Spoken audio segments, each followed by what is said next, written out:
The hospital charges the person, let's say 150 Ghana. You can agree with that a portion should be taken and used to pay the loan. So we don't have a fixed installment that you pay daily, you pay monthly, that you have to hustle to look for money to come and pay the loan. You just, as people consume your services, portion can use to pay. And the good thing is that we can use all the aggregation of your mobile money inflows. So if you use Aptel, you use TIN, you use MTN, you use Airtel Tigo, we'll look at your inflows and take an average. Use that to determine what loan amount you qualify for. So it makes it easier, and you don't pay by check or by cash or by rushing to the bank. No. Our fintech partner, Kari, will put you on that platform, and it helps you. I may not be able to do all the explanations here. It's just to introduce you, but I wish the guy would project my telephone number, then I can go and sit down. If there are any few questions, I can answer. But in brief, Medical Credit Fund provides credit, and it's in the form of a normal term loan. Working capital can even give you 24 months. I am a professional banker. I'm a finance person. I'm a policy analyst. I've worked in the bank since 2005. I just left banking sector 2 years ago. I know everything. I'm a lecturer in banking. Therefore, when I tell you that working capital, no bank in Ghana gives working capital loan beyond 12 months, it's true. The central bank will not even allow you to do that.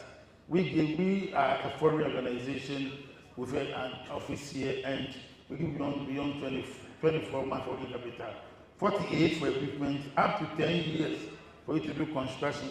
And there are other terms like moratorium and the rest. Let me end here. If there is any question for somebody to ask brief for clarification, then I think I want to observe the required time given. Thank you.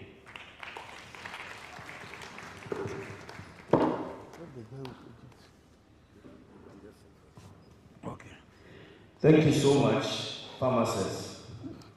You will live long. Thank you. You will live long because you took 5 minutes instead of the 10. Yeah. If all the speakers will be like you live long. Please, we'll take 1 or 2 questions whilst we prepare the slides for the next speaker. Help me.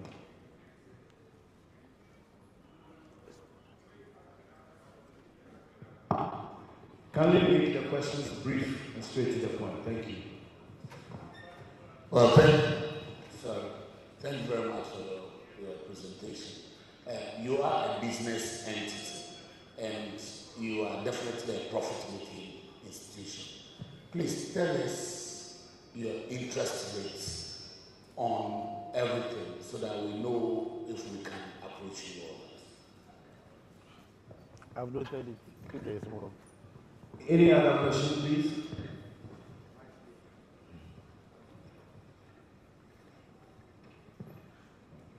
Yeah, thank you for your nice presentation. But question I want to ask is, what happens when a facility takes loan for your outfit and the time is supposed to pay financially, things are not stable for the facility? What is the way forward?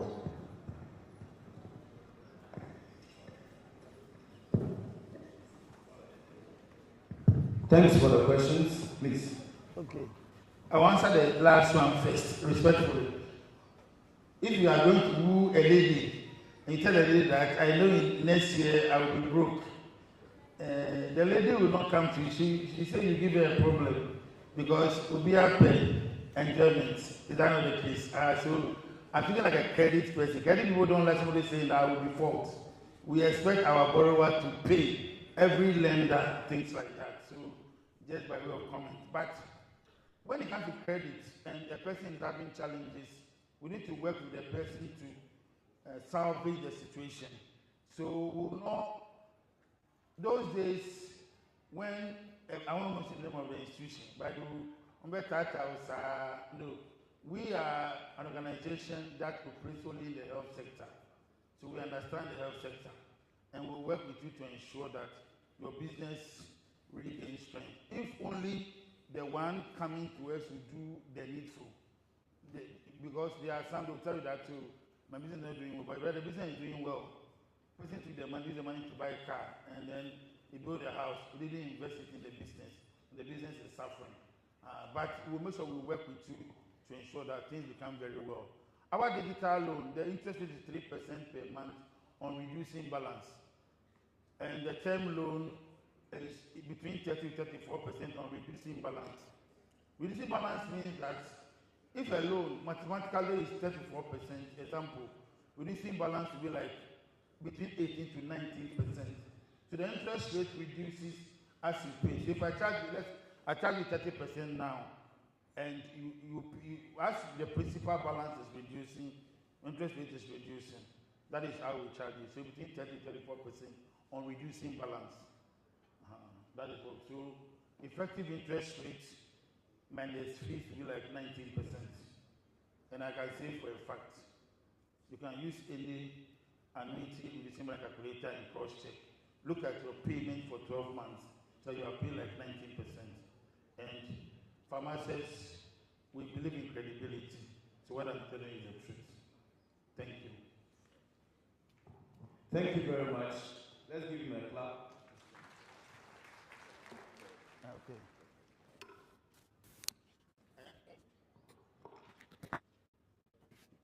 We'll share that. A few technological issues. So we'll share the details of pharmacists and credit fund on the ATC update page so that you'll have access to it. Thank you very much. Our next presentation will be by Rick Air. Rick Air, they are into oxygen, piping, and the rest. Please, let's keep to the time. Thank you very much. Oh, please, you can do it better. You said you wanted tourism. You went to the mountain and came back, now you can't clap. Please, let's do it better. You do a Cape Coast, they will reduce the tourism activities. So. All right, thank you so much.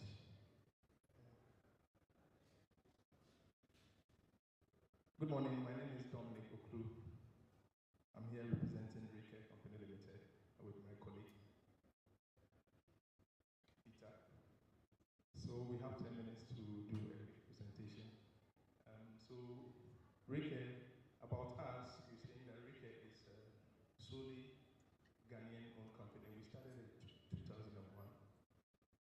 And we have two main divisions, the medical and then the industrial. The industrial does business with the mining companies that supply oxygen to the mining companies. And then the medical does equipment from childbirth to mortuaries. I'm sure there are some facilities that we're doing for this various equipment with, so you know us. We are saying our services, what do we provide? We have rental services, we do installations, we do operating and maintenance of oxygen PSA generators. We also do design and of medical gas systems. We also have a lot of other turnkey products that you can always come to us to. We have the ICUs, we can do theaters, we can do mortuaries, we can do several equipments. We are also exhibiting, so once you come to us, we should be able to engage you further and also talk to you about what support we can do for you in terms of expansion and equipping of your facilities. And these are some of the companies that we represent. We represent various companies in Ghana, and we do different products with these companies. And we also provide varieties. So if you want, let's say, doors, we can give you high-end or manageable ends. So we have a lot of those. We can see more of those that we do. CSSD. All right, so these are some of the companies that we have dealt with, hospitals that we have dealt with in the past. Ministry of Health, Ghana Service, USA, Kakaigo, Grace, name them. A lot of them we have been dealing with till now. All right, so And we're saying that we have very well-trained engineers to manage our after-sales services in terms of installations, maintenance. We have engineers trained. Once we want to represent you, what we do is we come and you need to train us to be able to deal with this product that we looking at. We also have a good safety adherence. We must adhere to good safety. We have in-depth knowledge of every product that we are representing. In fact, our place is actually a one-stop place where you can have all the things that you need for the hospitals. These are some notable projects that we have done. As you can see, we have AMC. It's a hospital. We did all those ones for them in Accra. We also have Companachi that we've been doing business with. The oxygen plant that is there working now, it's by us. We do the maintenance as well. We have a schedule, and we do the servicing. We also did some turnkey products with Anglo Gold. We equipped their ICU on site. So we have a list of them that you can all follow and see. You see that we did some work with solar and for permit. So long we did the mortuary for them as well. These are all notable projects that we have done. PEPI, infectious disease centers all around.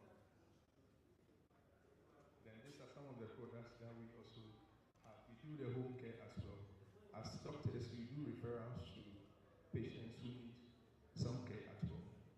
Some patients need only oxygen to be able to stay alive. So when you come to us, we have all these ones. We have the CPAPs, we have concentrators, polluters, cylinders, all that we can use for the home care. And then when it comes to medical gas piping, we have all the pipes. We bring our engineers to site to come and see what really fits your purpose, and then we advise and give you the cost associated with it. Of course, we are a profit-making company, so we would have to be paying with you, and we'll show you our terms. And once you fit, we can have some graduations in how to pay and all that. Then you can see the equipment that we have that we can supply from beds, chairs, patient monitors. We do ENT, blood, all other equipment that you need. We also do doors as well. And depending on what your need is, we are able to advise on the type of door. And then we also give you the cost as well, so that you'll be able to choose which one best suits you, and then your pocket and what. Then considering safety, if you're going to work in an X-ray environment, you need to get some basic protections. You cannot compromise, and that's when it comes to that, we will advise you on the way forward. And then we also have next call systems that we use. Next call system we install, we do servicing, and we also do updating of this next call services as well. Alright, so we have all washers as well from CSSD, all the washers we can get from us. Depending on the space you have, we can construct to fit the space that you have, so that you can do all this services. You can see the piping work that we have done. It is either medical oxygen or medical air piping we can do. Currently, we are on some projects in Ghana. I'm sure most of you will be seeing us around. These are also some of the equipment that you can see. Those are the plants. The plants, they come in different sizes. All the hospitals are not same. So some will require 10 cylinders a day, others will require 50 cylinders a day. So we try to plan to fit everybody. And we are in business. We are currently located in Accra, in Asalam Down. And we have satellites plants located around Ghana and outside Ghana as well. So thank you very much.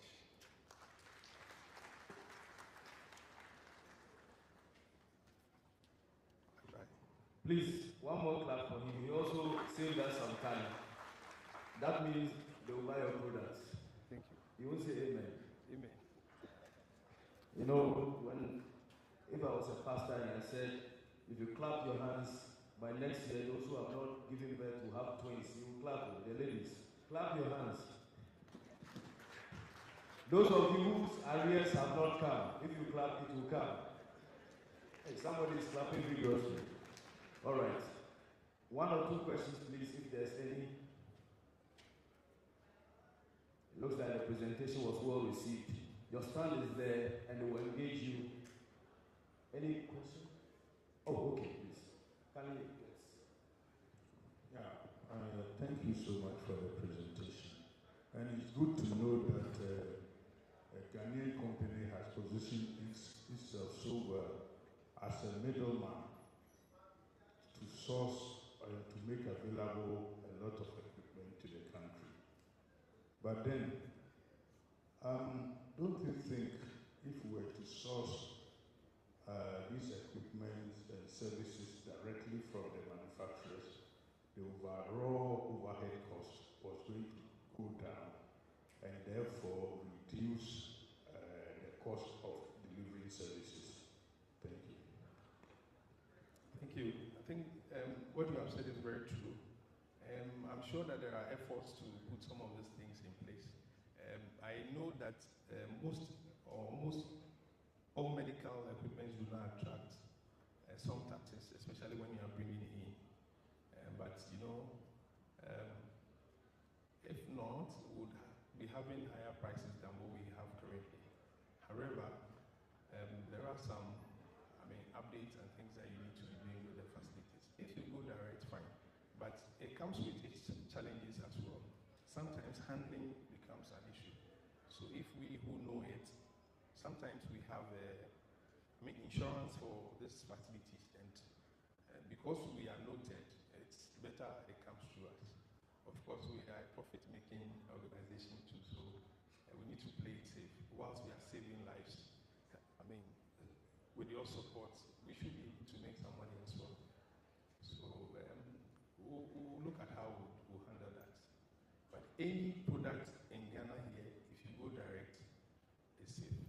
But you might not be able to do that if you have reps here in Ghana. It has to go by almost through us. Those are franchises that we have going for. Thank you. Let's give him a hand. Let's give him a hand. Thank you so much, Rick. We are told they have payment plans and other things if you have to patronize them. So their stand is available out there. During the break, you can interact with them and get more and more information from them. Next will be Unicom. Please, are you available?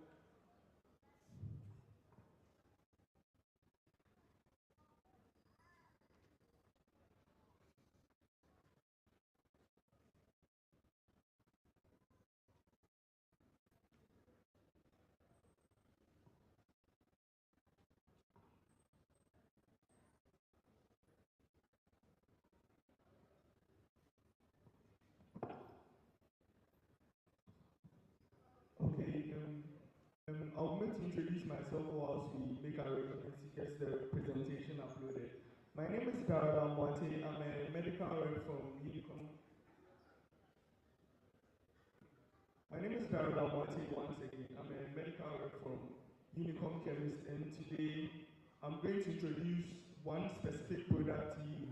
But Unicom is one of the leading pharmaceutical companies in Ghana that has a wide range of products on the market, specifically in various treatment areas. But today we are going to look at Spertonic in male infertility. She's the pointer. Spertonic in male infertility. So the presentation is going to be very brief. We'll briefly define infertility, we'll look at some risk factors, and then we'll delve right into the focus product for today, which is Spertonic.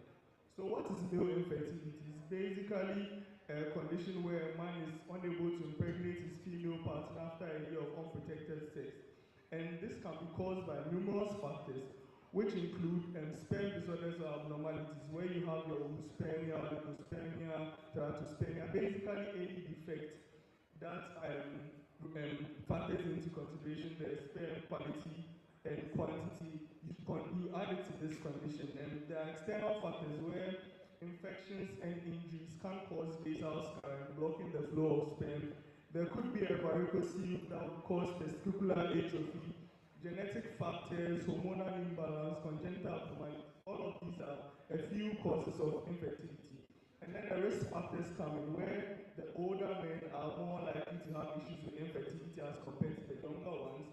And then sexually transmitted infections. I mentioned that the infections cause basal scarring that prevents the flow of sperm.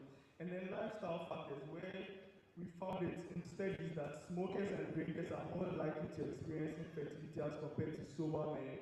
And then a few disease states where the obese patients are more likely to experience infertility because of hormonal imbalance. And then certain medications like anti-androgens, beta blockers, alpha blockers, they tend to have effects on fertility and erectile dysfunction as a whole. So why serotonin? Stated here that serotonin is a dietary supplement that's formulated from a careful blend of minerals, vitamins, and herbal extracts efficacious in treating male infertility.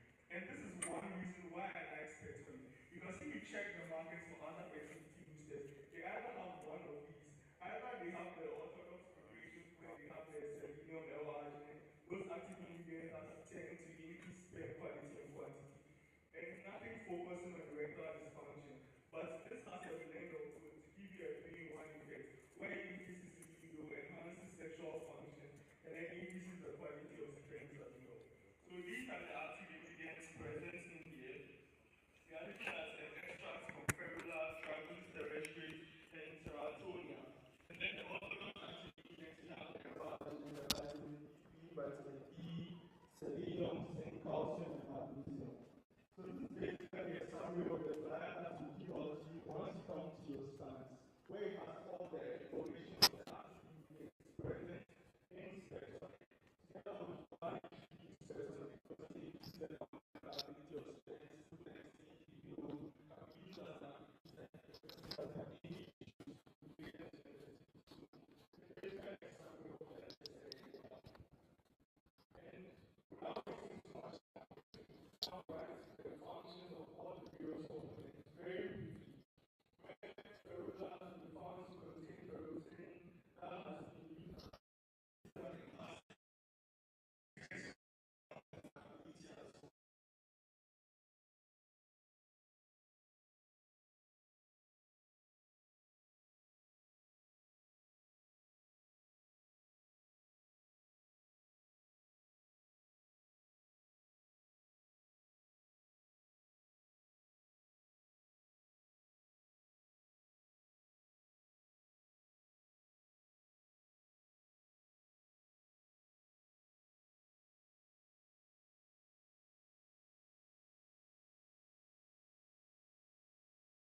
treating male infertility, where, like I mentioned earlier, a lot of the fertility boosters on the market focus on just one thing.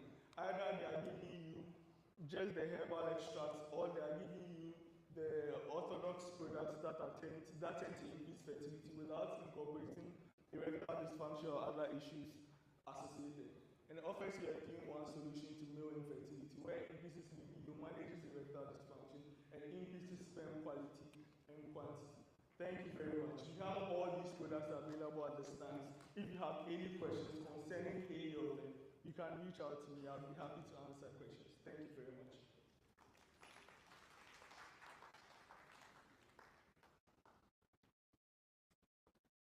Thank you very, very much.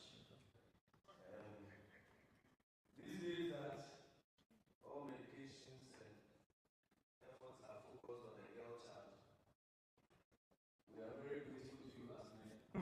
You're very welcome. That this your education is addressing that same balance. The medication, Dr. Abba, you did a good job. All right, so do we have any questions for him? I knew it was going to be a man. Who will ask the question?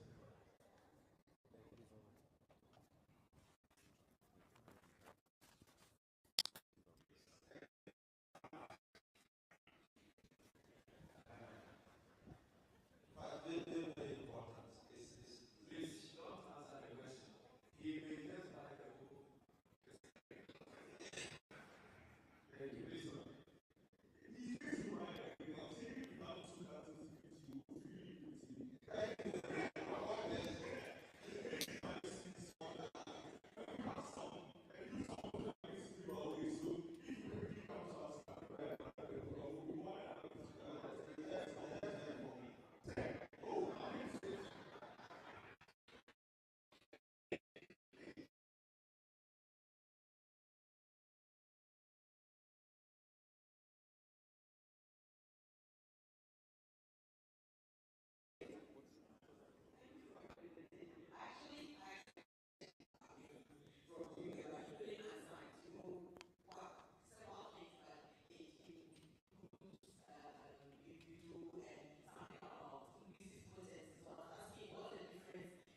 we are popularly known as Loex, and so the confusion between Unicom and Unichem sometimes happens. So please let's take notes. Right.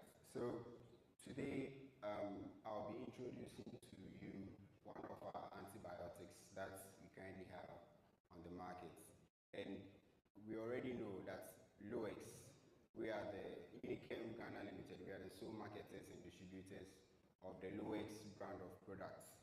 And a few to mention include Ciprolex, TZ, Dicrolex, Azilex, Kefrox, Neohycolex, Neovita, and in the cardio ranges we have Zycard and Betatol. But today we'll be focusing on this particular product, Meropenem, and our brand is Merolex. We all know what Meropenem is used for. It's a carbapenem antibiotic, and it has a very broad spectrum of activity, covering gram-positive, gram-negative microorganisms, including the gram-negative resistant pathogen Pseudomonas aeruginosa. And in these times where antimicrobial resistance is becoming a challenge, we are proud to say we are introducing a product that will not only prioritize patient outcomes but also help or aid our clinicians in delivering the best care for their patients. So why should you prescribe Merolex other than the other brands of Meropenem on the market?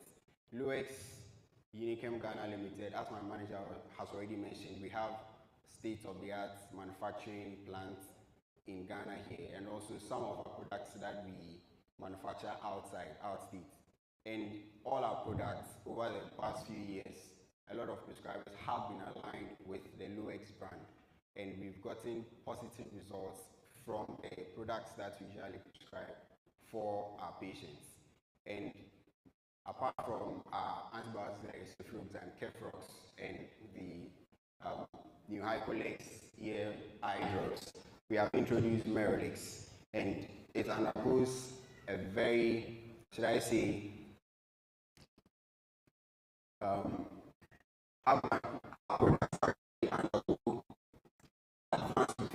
purification processes, and then ensuring that all our products come out with the unique potency that will be required to manage whatever infections or conditions that they are going to be used for. Also, our packages, the packaging for Merolex is secure, and then each vial is coming with a tampered seal to show that yes, there's added safety, and instead there's enhanced confidence in each dose that will be administered for each patient.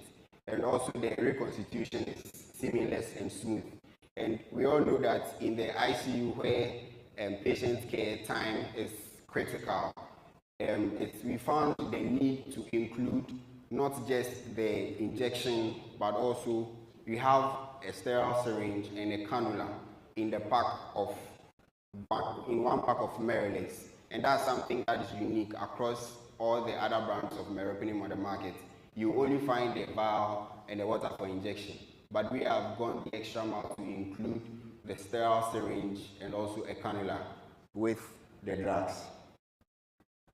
So I wouldn't waste much time on that, and at the stance, we will actually deliberate more on this product. And these are a few hospitals that are stocked with a brand of Meropenem, Merolex. We have Kulebu Teaching Hospital, Ho Teaching Hospital, Rage 37, Cape Coast, Tamale Teaching Police Hospital. These are just a few to mention. And now, with our cardio, these are just reminders on other products that we have on the market. We have our Candesartan and Candesartan hydrochlorothiazide combination, Zycard and Zycard Plus. And I think we are all very well aware that losartan is the most prescribed ARB today, and there are a lot of benefits the Candesartan molecule has over losartan, having 8 times the affinity to the angiotensin receptors, and so controlling the diastolic and systolic blood pressure better than losartan.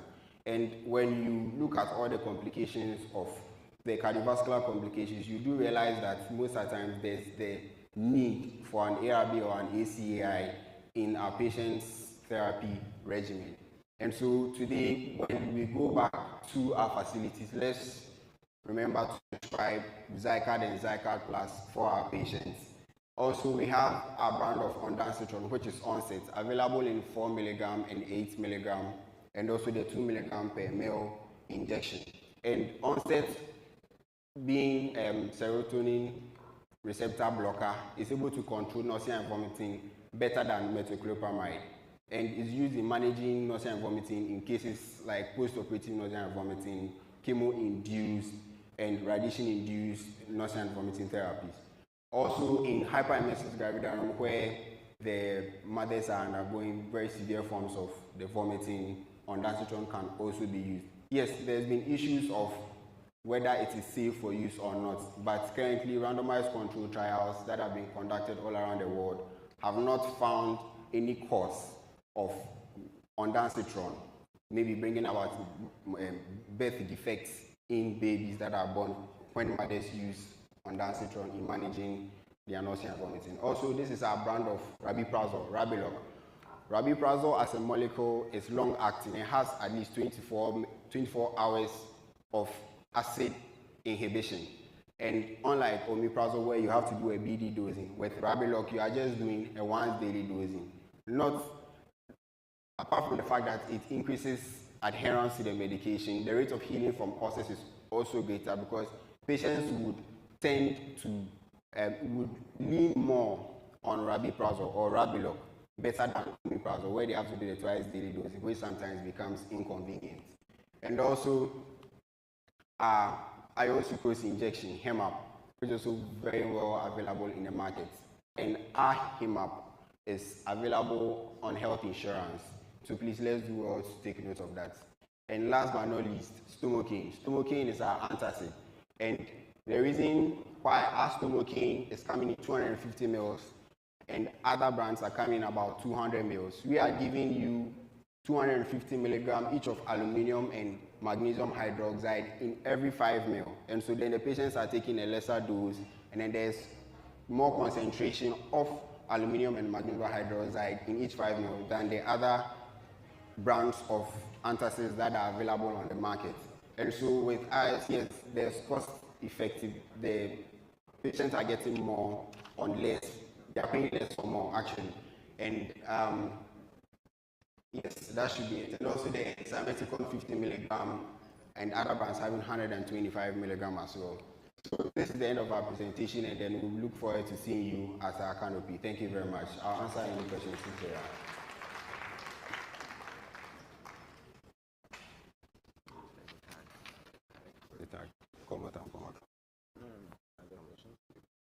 Are there any questions?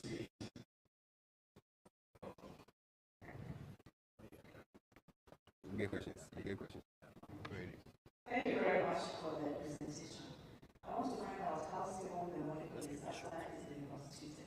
That's what the role is, because for some of us, we use very low doses as we see children. So how long can the reconstituted solution stay for after?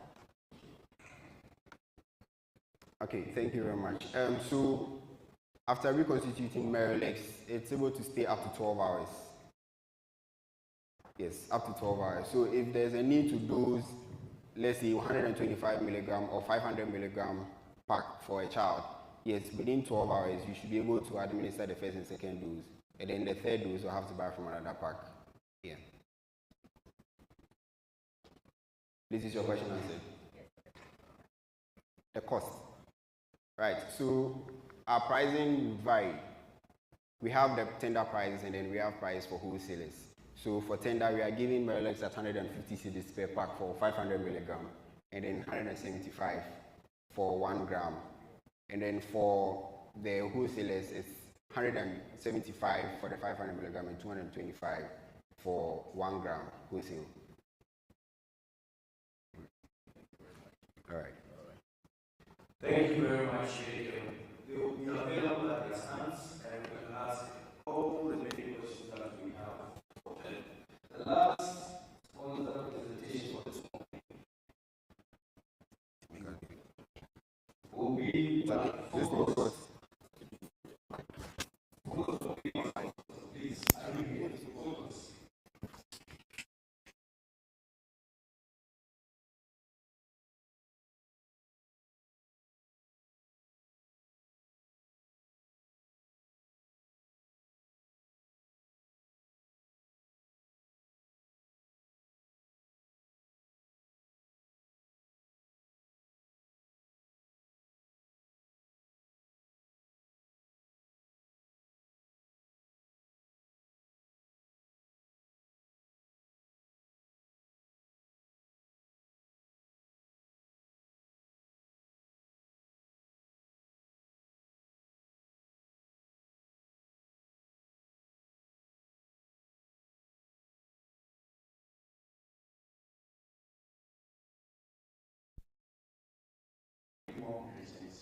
Okay, thank you very much for having me. So much excited to talk to you about healthcare technology. So in 1895, a man took a picture of the hand and changed the world, and his name, Wilhelm Röntgen. Now, the X-ray of his wife's hand was one of the first medical X-ray image ever produced, and his discovery laid the groundwork for medical imaging. That is the ability to visualize the internal structures of the body without having to open the patient. So it was a groundbreaking, and he won a Nobel Prize. He was the man of the moment at the time. So you can imagine what was going through the minds of the people at the time, the possibilities and what they could possibly achieve with this kind of intervention. So today, as we talk about healthcare technology, we have to look at three critical areas that needs investment. That is network infrastructure, your EMR software, and also the human resource capacity. We also look at some healthcare solutions that we have introduced at Focus. So advancing technology within Ghana's health sector has the potential to enhance service delivery and also to improve patient outcomes. And so the push for health information technology was born out from the belief that it will improve at least these four areas: accountability, health outcomes, and also delivery efficiency and accessibility. And so to take advantage of this technology, we need to invest in these three areas: network, human resource, and also the EMR software. And so what is Focus' commitment in these three areas? Focus has invested into its network infrastructure. So what you have on your screen is a pictorial representation of how your network looks like. And Focus has made strategic investment in its fiber optic network, dedicated internet, network security, PAC system, computers, servers, security systems, and all that. So you need all these set up in order to take advantage of technology in our course to improving patient health. So that was just Focus, but this is the bigger picture. So what you have on your screen is the possibility. That is, if we continue to invest in our systems, then we'll be able to communicate, to have a single platform to exchange patient information. So what it means is that if I go to Focus to receive care, and then I leave Focus to the UGMC, what happens to my records? And so with this investment, we are able to have a single platform to exchange medical information so that there will be a continuity of care. So this is a bigger picture, and so we need to invest in network infrastructure. The next one is the EMR software. So what you have on your screen is the various units in the hospital. What we have done is to build one complete platform that integrates all aspects of the hospital, right from patient registration to quality and monitoring. So with this kind of integration, we are able to streamline all our processes, making it possible for our healthcare professionals to work seamlessly. The Focus Hospital has also established various training programs. As we continue to roll out these tools, we equip staff with training, that is software training, security, data protection, and then also international patient safety goals. And so we also continue to invest in our human resource. And so we are going to look at some of the solutions that we have implemented at Focus. So what you have on your screen is our medical transcription software called Dragon Medical. So Dragon Medical makes it possible for our doctors to talk to our EMR software as they take care of the patient or after taking care of the patient. So they don't have to spend so much time writing their notes. They just talk into our mic device that is connected to our AI system to write their notes for them directly into our EMR software. So the picture you have on the screen is one of our doctors using our AI system to write his notes. The next one is the PAC system. So the PAC system is a platform that makes it possible for us to archive medical images. We made it possible to secure it, distribute it for our doctors, radiologists, no matter where they are, to have access to the medical images, analyze, and also to write their reports. So we have Dr. Suga using the PAC system to analyze images either on site or remote, and then he also has access to the AI system to write his notes as he continues to view the images. I'm also pleased to announce that Focus is also working on an AI system to help our radiologists. So instead of him looking at all the images, we are implementing an AI system that sits in the background to analyze the X-rays, the MRIs, and the CT scans, and then write initial reports, send notification to the human radiologist. This is not to replace his work, but rather to help him to work efficiently. So our system, AI system, is modeled around MedPalm 2. So MedPalm 2 is an advanced AI model developed by Google Health. And it has features like medical image analysis and also natural language processing. And so with these two, it makes it possible for this AI model to be able to analyze images and then also to write reports to assist our doctors. So Focus commitment is to invest in all these areas so that we'll be able to continue to improve the kind of healthcare that we give to our patients. So this bold commitment also advance national health objectives and also contribute to global health efforts to mitigate health disparities. And so the big question is, can you trust AI? Or can you trust an AI doctor? That has always been the issue. The answer to your question is yes.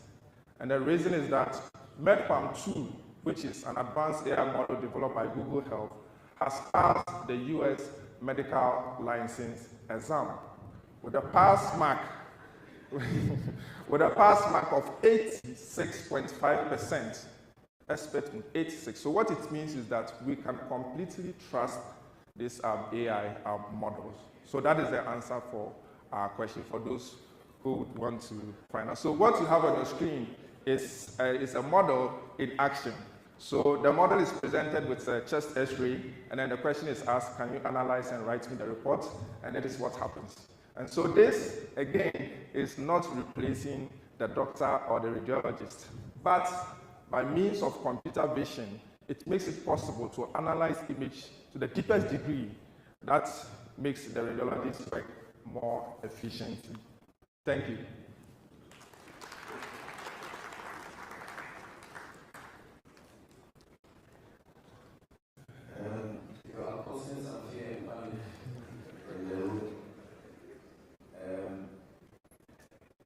Anyway, I'm sure this will cultivate the discussion that will ensue. Who do you when the AI makes a mistake? Who do you blame when you type it correctly, correct the AI says no, I'm going back to default. And then the wrong prescription is sent or the wrong diagnosis is done. I am sure those who also inform some of the discussions that the extra also be telling us. Are there any questions, please? All right, it looks like we've caused enough here in panic. Let's give it a clap. We share the best practices, some of the dangers and some of the concerns. So we move into the real business of the day while we are here in the scientific session.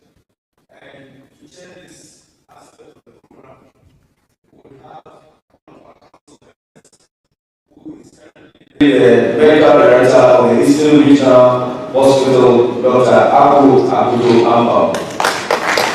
We'll now use a few remarks and then we start immediately without delay.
directed that we still proceed, though the unfortunate are happening to our NC.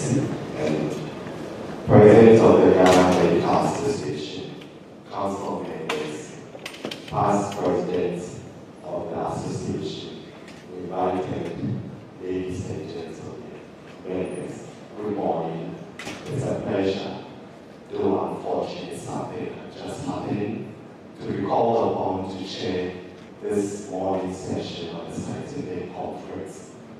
As it is here that we would acquire our knowledge and our CPs in panel of our conference. I'm hopeful that this morning the presentations will be successful and will learn quite a lot of things. As it is, would take some moment to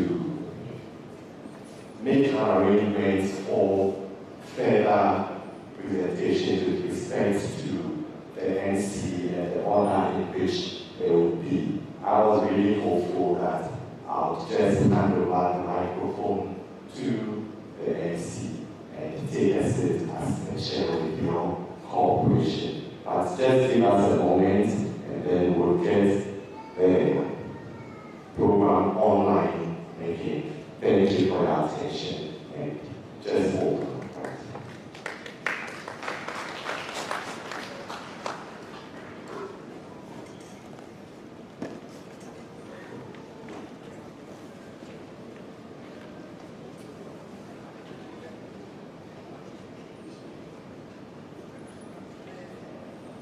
Okay, so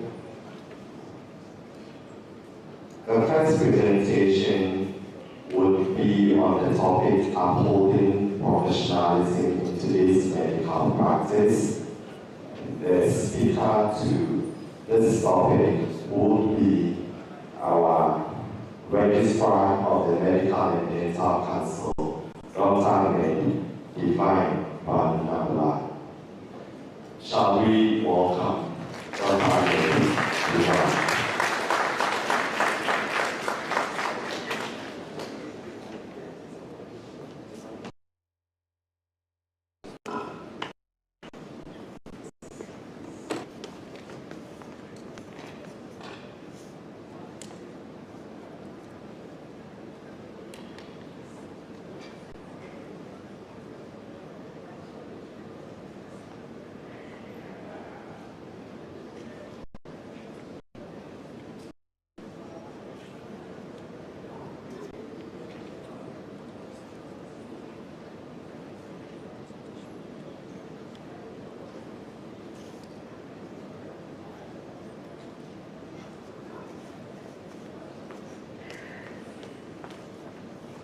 Thank you very much.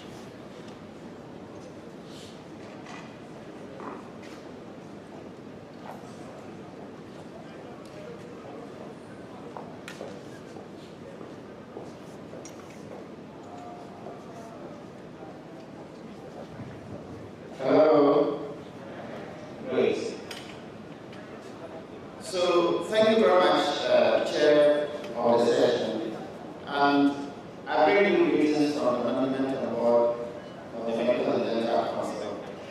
It's always a great excitement and a privilege to be amongst colleagues and to be able to share with you from our perspective the kinds of things that we are seeing and to see how we can work collectively together in the interest of enhancing our professionalism and improving the quality of the services that we provide. I note that I missed out a great deal. There have been exciting programs, and I want to commend the leadership of our association and the local management committee for doing the local work. The only thing that I see clearly and do this is that we need to did not take our Ghana time. So we still have that in the beginning of the proceedings. So our conversation this morning is around professionalism. And just to indicate a reminder for most of us is just a commitment to core ethical principles, commitment to our technical competence in the domain that we accept authority over as professionals, and our grand commitment to the core norms and values that underpin that technical area, all of it in the interest of serving our patients, our communities, and humanity with dignity and respect. So professions generally will have a certain domain that we claim, in our case, the medical domain.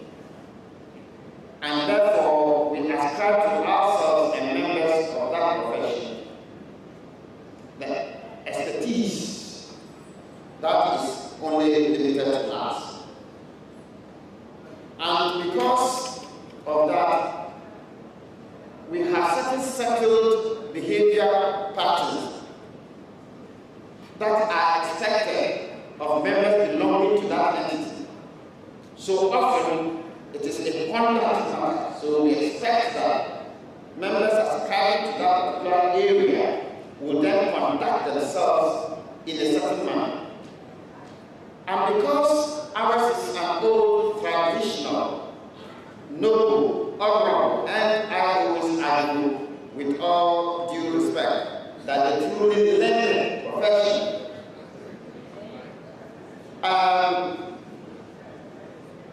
there are certain practices, usages, norms, and values which then crystallize over the millennia into core ethical principles. So then, three domains: technical expertise, settled conduct expected of us, and then ethical guidance. So those are the three areas. So you will find that often there is a call to commitment to standards of the profession and a call to lifelong learning and putting the interest of the patient first. So if you go back to our democratic oath or pledge, whatever you want to call it, the first thing is that the health of my patient shall be my first consideration. Just to indicate here that at the core of professionalism is the safety of our practice, aimed at cementing the trust of the communities that we serve, the trust of the patients that we serve in our profession and the healthcare system. And active professionalism that allows us to generate needed efficiencies and having an undimming commitment to excellence, aspiring to excellence all the time, and delivering quality services to the populations that we serve. So just rehashing the core elements of it will be commitment to technical competence and continuous improvements. Ethical integrity, ensuring that at the heart of it is professional honesty. Then respect for the patients we serve and our colleagues that we work with to be able to care for the patients. And of course, ultimately to be accountable and act transparently in the service of humanity. So professionalism impacts healthcare delivery in very significant ways that often we don't give ourselves sufficient credit for. It helps us to build trust with the communities we serve, with the patients we serve, with the individuals who come for our technical advice or service. It helps to enhance patient safety, increases the quality of healthcare, and therefore improves the confidence of the patients in the healthcare system. So often, if you behave unprofessionally, then it deems confidence of the population in coming to access our healthcare services. And in team-based care, it encourages collaborative care across the various professional groupings who act to advance care. Now, if we do not behave professionally, then we tend to say it's a professional misconduct, a conduct contrary to the expected, the settled behavior pattern of the group. And often, because we are a self-regulated profession, it is a conduct that will often be condemned by right-thinking members of the profession. And in our ethical guidance book, we call it infamous conduct in a professional respect. And so anytime there's a complaint filed against any of us, watch for the charge. In all the narration, in the end, we will say, and you are therefore charged for infamous conduct in a professional respect. The point to make here is that some of our wrongful, unprofessional conduct may then carry criminal implications. And I'll be sharing some of the information. I'm very careful that this is a public forum, but I'll just leave it to the broad areas so that we can have a richer conversation afterwards. Infamous conduct in a professional respect. And I often tell people, what is infamous conduct? It is exactly what we say it is. And this is not a joke. It is what we say it is. All right-thinking members will be condemned by all right-thinking members of the profession. So it is us who say, no. This doesn't look like us. The consequences of professional misconduct on the healthcare delivery system are such that they harm patients and present significant risk. Some injuries that are completely avoidable and preventable occur. And they may even worsen the patient's situation. The consequential effect is that it then acts as it will deteriorate and act on a deleterious effect on the patient's trust in our healthcare system. And that is very important. People will be coming to say, this one, are you sure he's a doctor? Then maybe I'm better off not being a doctor. And I remember when we were at the Federal States Medical Board meeting and we were discussing, they were looking at the impact of medical errors on mortality. And it appeared more significant than some other contributors, and people got scared. It also throws up systemic issues, increase in malpractice claims.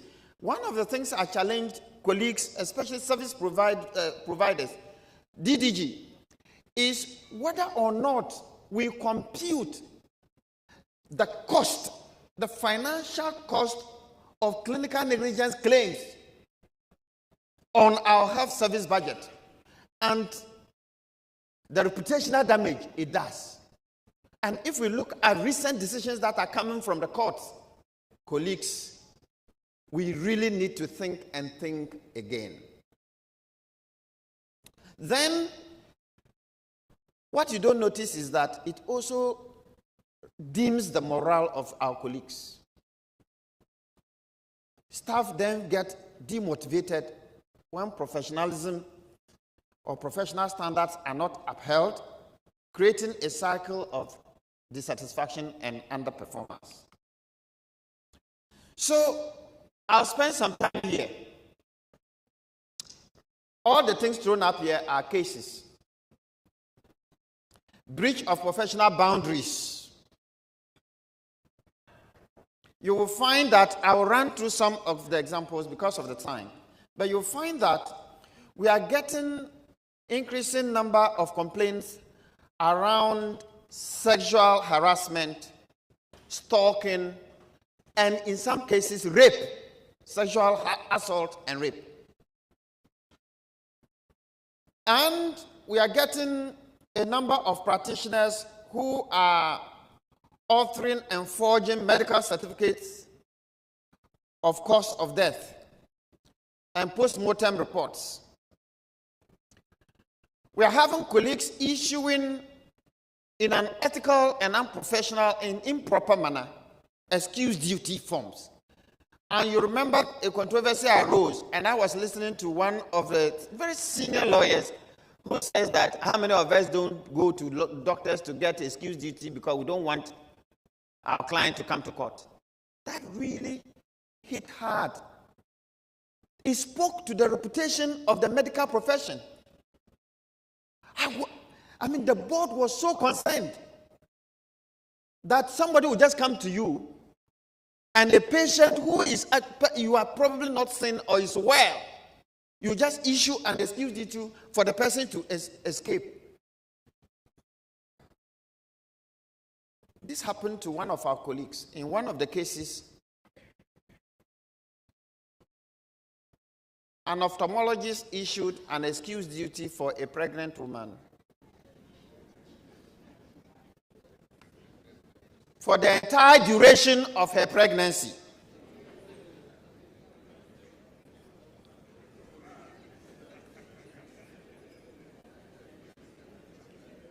What he didn't know is that the pregnant woman was a senior lawyer who was supposed to be attending upon the General Legal Counsel for disciplinary proceedings. But she brought that, and then she was at the Court of Appeal, and it's next door, going to court with her clients to run cases.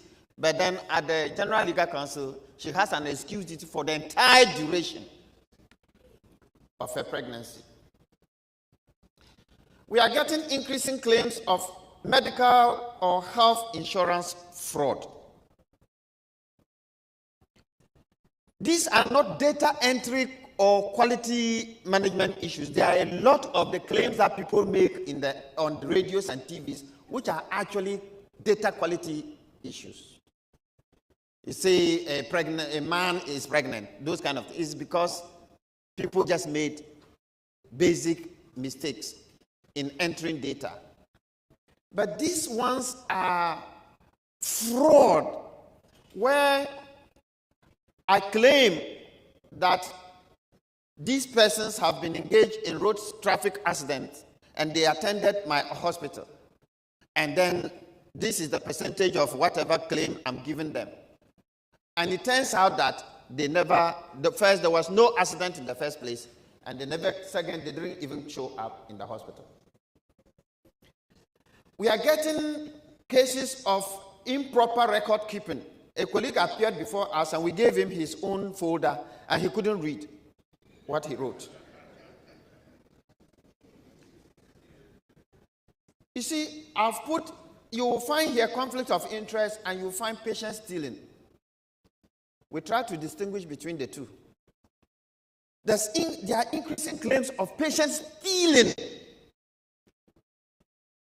So, Hospital A sees a patient, sees that this patient, and this is a significant facility, sees that this patient will require a certain level of post-surgical care that they can support, refers to Hospital B, properly equipped to be able to deal with that. But calls Divine in Hospital B that please, to facilitate things, we are sending this because we think that this patient requires emergent care. The patient arrives in an ambulance and I intercept the patient and the ambulance at the car park and I redirect them to my private Hospital C, which does not have the equipment in Hospital B and even poorer than Hospital A that refer. I go and I conduct the surgical operation and the expectations of Hospital A happens.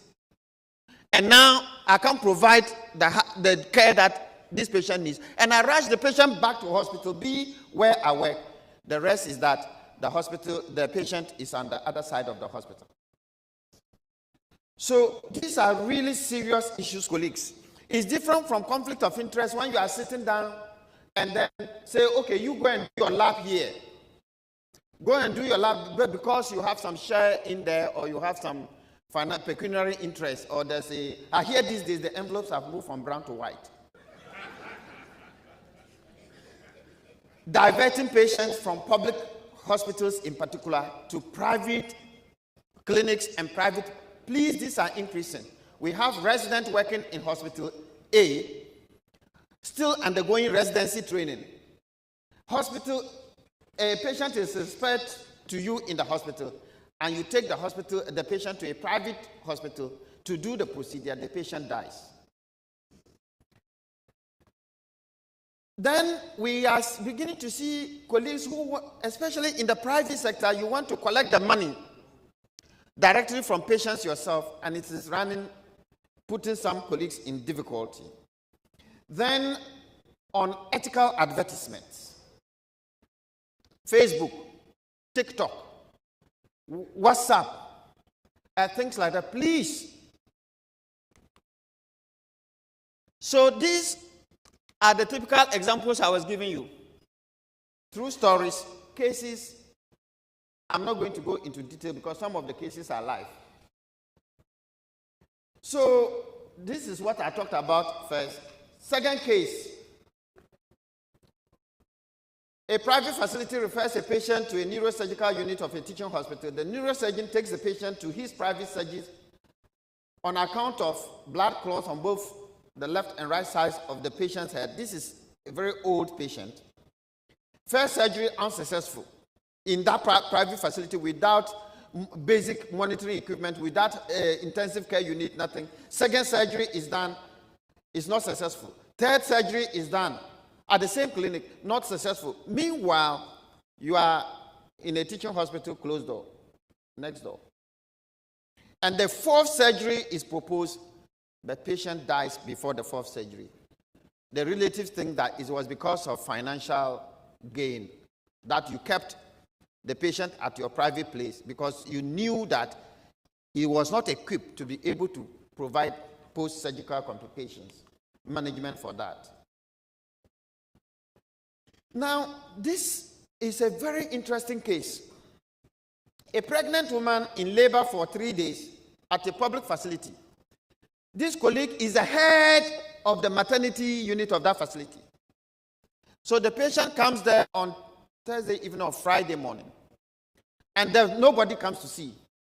The midwife in charge of the maternity unit turns out to be the nurse at this head of the department's private hospital next door. So nobody comes to review this patient. Then on Sunday, they say, the doctors are not going to, it's now weekend though. So we have to take you somewhere. Then they say, okay. Then takes the patient to the doctor's private hospital. And then they conduct the cesarean section.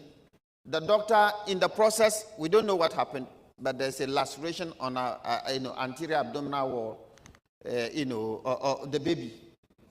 And the doctor says he doesn't know how, maybe the cat was just magical, maybe from birth. The woman runs into complication, and then they have to refer to a higher center. Then they now write that the referral was from their public facility where the woman first went. Then we have several cases of improper record keeping. These are very, very serious issues. I've already indicated the issue about insurance fraud. But there are also issues of physical assault of patients by colleagues. And the point I wanted to make here is that the conduct of this particular colleague, when he appeared before the appropriate committee, raised really serious concerns about his comportment and continued fitness to practice. I indicated about the professional boundary issues. But this colleague of ours in an attempt to examine a woman, pulled her breast out of the brazier and began to suck one after the other.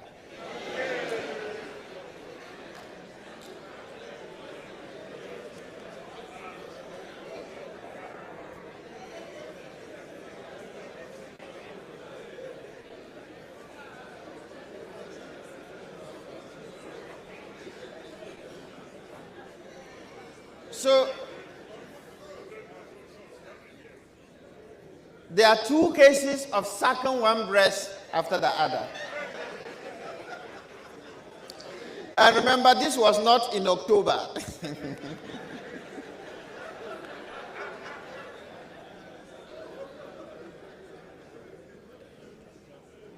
There are also accusations of dragging some patients and then sleeping with them. One of the cases that we have.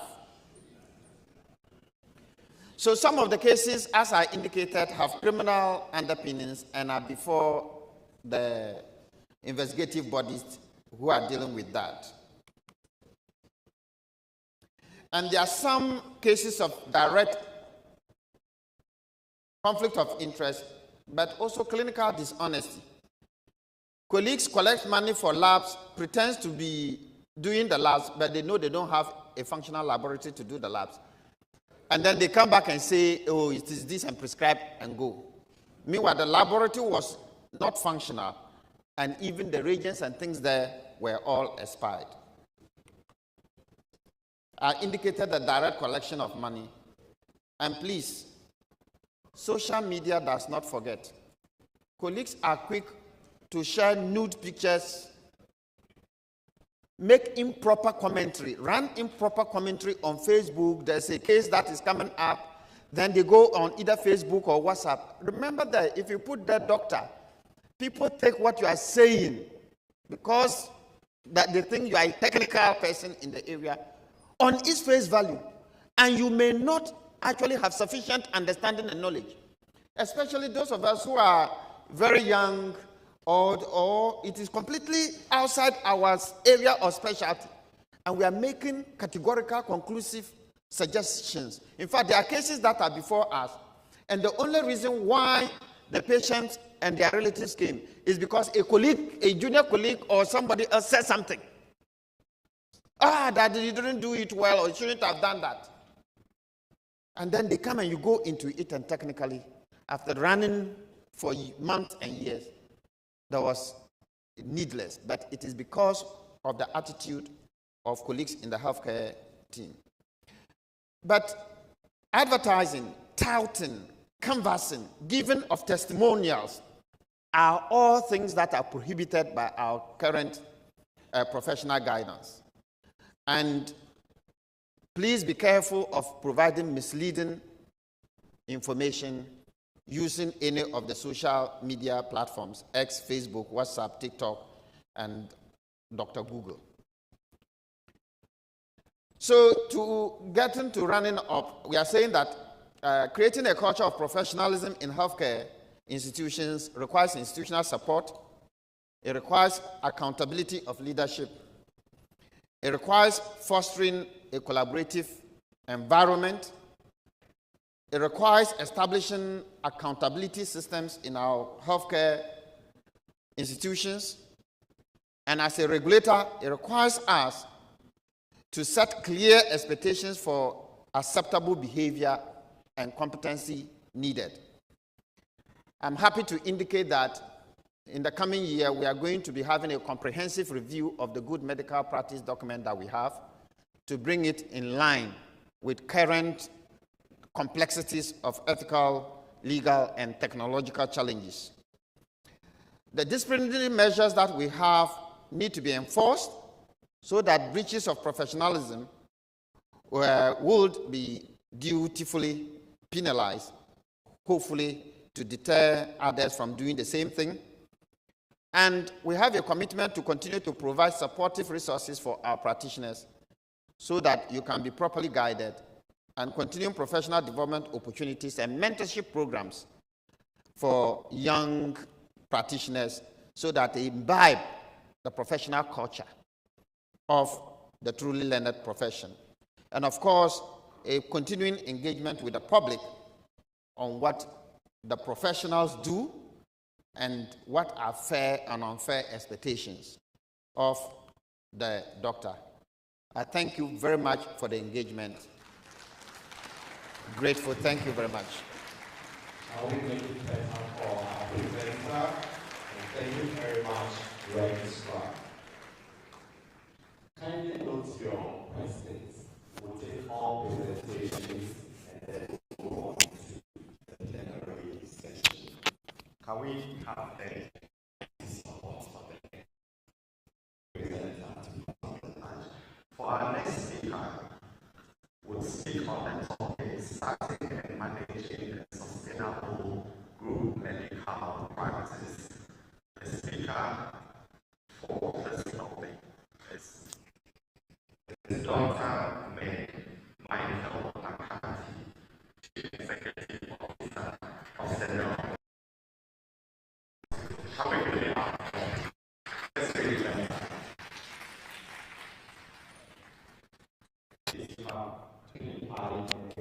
Will remind you that because of 10, 5, and 1 more minutes, it would be very strict with our time because time is passing it.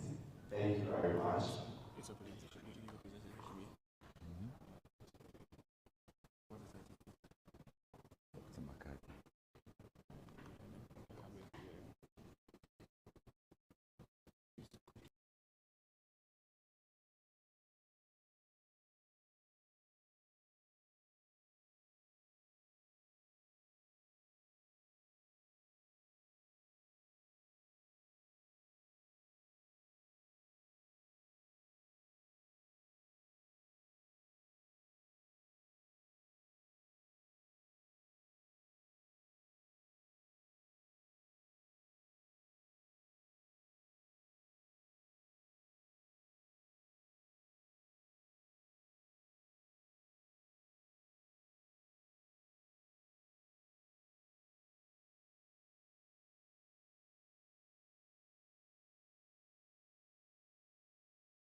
For allowing me to share this presentation with you. What would you do if your salary were not paid for 12 months?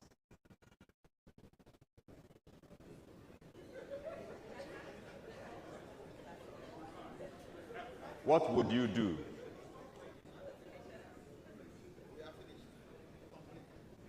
So many things are going through your minds. People are saying all sorts of things. It's not easy to have your salary paid.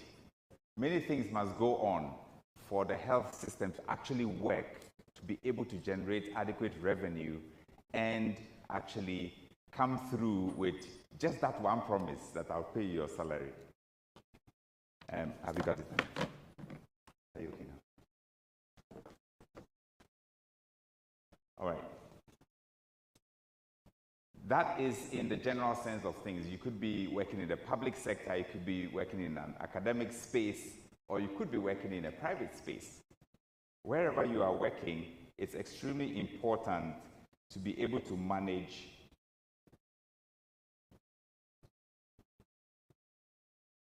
the entire service to be able to be seamless. Today, we want to talk about starting and managing a sustainable group practice in Ghana. What is a group medical practice? It's a practice model where there are multiple practitioners, healthcare practitioners, collaborating under one entity and working together sharing resources like the administration, the facilities, the support staff, the marketing, and so on. It offers the health practitioners the space to share different facilities and different ways of doing things. There are different models that healthcare practitioners use. The first is private practice. Somebody says, okay, let me set up a clinic, and I sit in and I run it. There's a group medical practice where different practitioners come together and collaborate to be able to run such a service. There are hospital-based practitioners, which are probably the major ones in Ghana, where the hospital has been set up and they work in the hospital in a certain way. There is a locum group that works from time to time, from space to space, as the opportunities exist. There's, of course, those working in academic medicine, teaching and providing service. And there's also the concierge model of medical care. They are all different, and we're not going to talk about all the other ones. We want to look at how can we, what is the space in the group medical practice field. The group medical practice field is different because it puts different people together, and there is more sharing, there is more doing things together, and there is more collaboration. Hours of work may actually be shorter, and there may be less administrative work for doctors to do. However, there's also less control. There's less doing it the way that you want, and because you are sharing, there are many more timetables that go with it. There are different types. There is a type where it is just one specialty. Let's say it's a fertility practice, and everything is about fertility. And there are other models where there are multi-specialists, or a multi-specialty group, which would include maybe even general practitioners, would include the specialists in pediatrics, maybe cardiology, maybe obstetrics and gynecology, and they will all be working together in one space. And the fact that it's single specialty doesn't mean it may be small. It could actually be very large, but just that it's only one specialty. Now, what are the advantages? Looks like I'm still on the black screen. Right. The advantages of a group medical practice are that patient care is enhanced. Comparing a group medical practice to a large hospital, in a large hospital you usually have large numbers of patients and large numbers of staff, and so sometimes the care to the patient can be compromised. But in this case, you may actually have an enhanced patient care. You may be able to have closer discussions. I remember when we were working in one big hospital, it was always difficult to get another specialist to come and see your patient. And it was a big struggle and a big hassle. I'm sure it doesn't happen anymore. But when you're in group medical practice, I'm very eager to see your patient. If you call me to see a gynecological patient in the pediatric department, I'm very happy because I've just got a direct referral. And so I'll come and I'll see that patient. It also helps us to more closely learn and prevents the professional isolation that some people have if they are not working in big hospitals. When you are working together in a group, you have a community of peers that you can actually learn from and share experience with. The group medical practice also prevents burnout of the practitioner because you have more people working within the space and they are all interested in exactly what you are doing. And so your patient doesn't get lost. You're able to go off and somebody else actually sees your patient. And so it improves your work-life balance. And if you're a family person like me, your wife will be very happy. The other thing is that in the group medical practice, you are able to have a lot of cost sharing. And so when somebody is talking about AI collaboration and Dragon AI to transcribe his medical notes, if you're alone, that cannot work for you because you may not be able to pay for that. But if you're in a group practice, then that is much easier to be able to do. I looked at my hospital's electricity bill for the year, and it was quite frightening. If I had to pay that alone from my revenue, that would have been a very big problem. But we are able to share utilities because of being more people and different kinds of specialists working within the same space. The group practice also helps you to weather the storm of challenges. You don't always get your patient flow constant throughout the year. There are certain times when certain types of patients will increase and other types of patients will not come as much. And so having diverse revenue streams is the way to go. Okay, so we are on. Don't worry. Is it coming up there? Could you show it on the screen, please? Because it's a PDF, I would have to shift it to the side. No problem.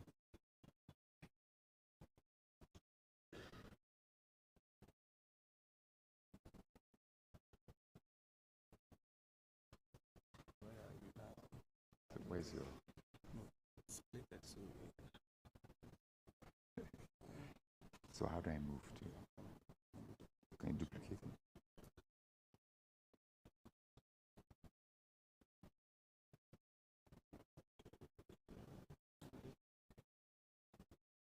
It's duplicate.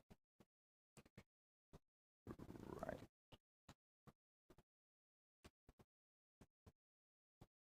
Yes, so I think I was on shared resources and financial stability. Also, you are able to attract financial investments much more easily if you are in a group medical practice as compared to if you're alone or in some of the other models, because I think one of the presenters who was talking about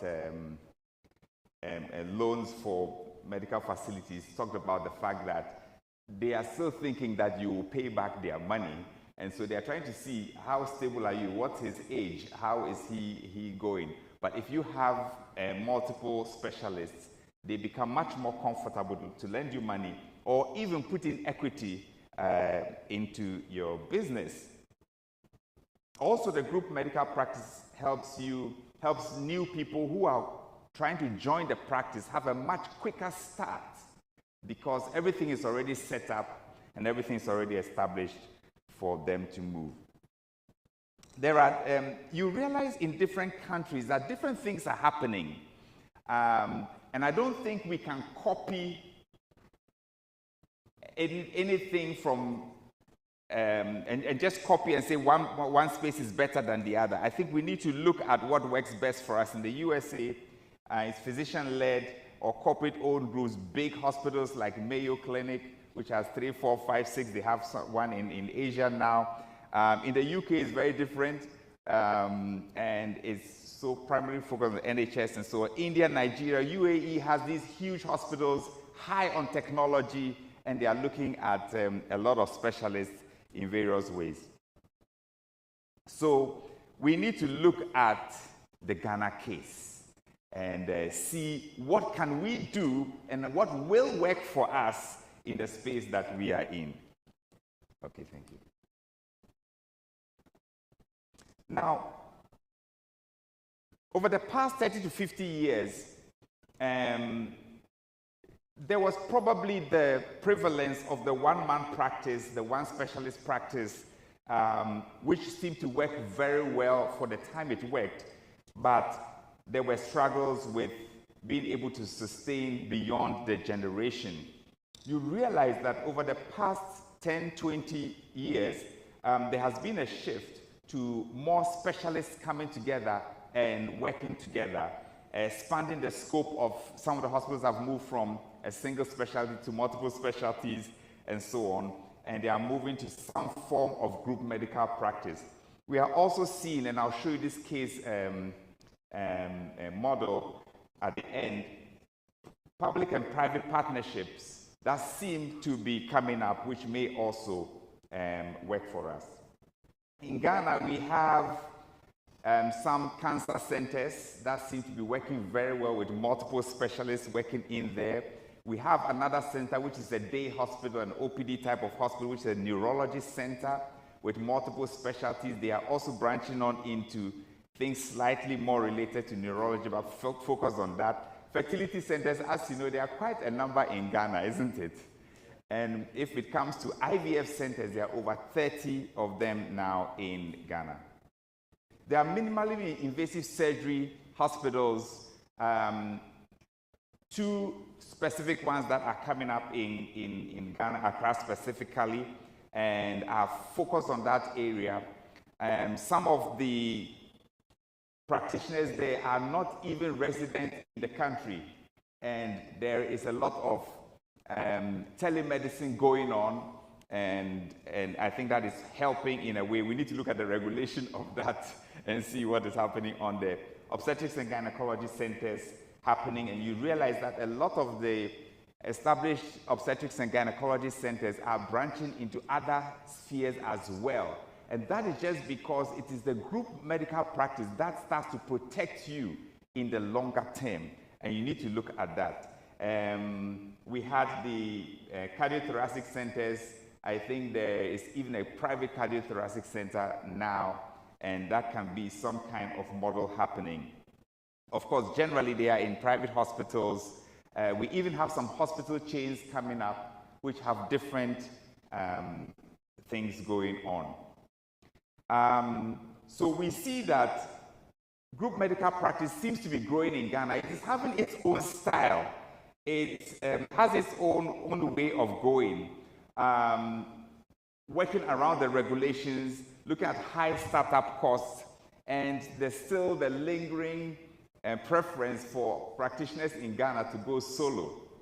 And I know a lot of you are thinking, so what will my child do? How will I pass this on to my children? What will be my legacy, and so on? And that is one of the big hurdles in Ghana towards a group medical practice, which I think needs to be looked at. But we definitely have our opportunities and our challenges. Let's quickly look at the challenges. One of the biggest challenges is capital and financial constraints. One is because most of the practices coming up are smaller and so are not able to withstand the kind of capital injection that is needed. But apart from that, the cost of financing can be quite high. The loan terms can be very short. Even a 7 to 10 year loan for a health facility is very short. You need more proper long-term funding to be able to get some of these things to work properly.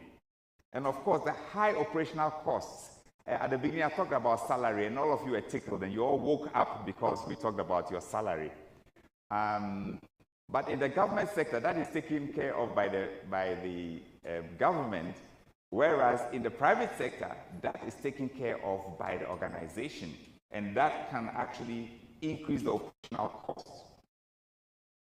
Challenges with technology, especially outside of the primary centers of population, can be a challenge, and keeping that maintained. And we had a question coming up earlier on which said, so what if we can source this equipment directly? The challenge then comes, how is it going to be maintained? How is it going to be sustained? How is it going to be kept afloat? And that's the biggest problem that we face as far as technology is concerned. The less said about utilities, obviously, the better. Then we also have the challenge about regulation. Regulation within the group medical practice, what kind of agreements are there between the practitioners? And I'll come to that shortly to show something. Now, let us look also at what the brain drain issues. This does not have to do specifically with the practitioners, because the practitioners who are in this type of arrangement usually have committed to remain within that space. However, the practitioners cannot function without the workforce around them, and that is where the challenge comes. They send you a letter and say that, oh, I'm going to see my husband in Canada, I'm going to see my husband in so and so, my wife has just traveled. All they are telling you is that they are gone. And you may even have trained them, you may even have sacrificed to train them, and that can become a challenge for you. All right. There's increased demand for this, and you can see that a lot of the new practices coming up are actually moving much closer towards the group practice model. Though we don't have a very strong group practice model in Ghana, it is actually coming up, and that is the opportunity for people to come in. Looking at the different kinds of partnerships that people are ready to do now that they were not ready to do 50 years ago, and of course the issues with AI and so on. I would like to jump because they've stolen my 10 minutes and they are giving me only 5 more minutes. We're not going to talk about how to set up a business. How to set up a business is clear in Ghana, and there are steps that you need to go through.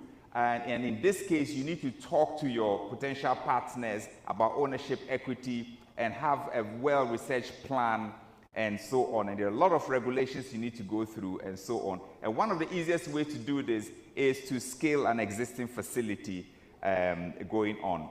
What I want to end with is about sustainability, and I think that is the biggest challenge. There are 2 types of sustainability in this. The first type is the year-on-year sustainability, where the facility must be financially profitable and able to propagate its own operations without external injection of funds. Then this can be very challenging, and this is where the strength of the group medical practice comes in, because you have different practitioners coming in from different sides, and that helps to move forward. But that is not enough. Generational sustainability is actually also very important. We have seen a number of hospitals that have died with the founder, and equity cannot be released from the infrastructure, equity cannot be released from anything that the person has done. And it is a minor proportion of the facilities that have been able to stand the test of time. And if you look closely, those are the ones that were able to bring in other practitioners and have some form of group medical practice going on. One challenge that I want to talk about is in this diagram. Now, in this diagram, we have what we call the shareholders of the business, and we have the practitioners and we have the operations. Sometimes the shareholders are the practitioners, and so you may have the shareholders and the practitioners in the same space. But many times you have the practitioners separate from the shareholders. I know that many of us want to be shareholders, and that's why we're all hit very hard when we bought shares and then it didn't work out for us. But in the success of the group practice model, we can look at being shareholders, but we can look at also being practitioners without necessarily being shareholders.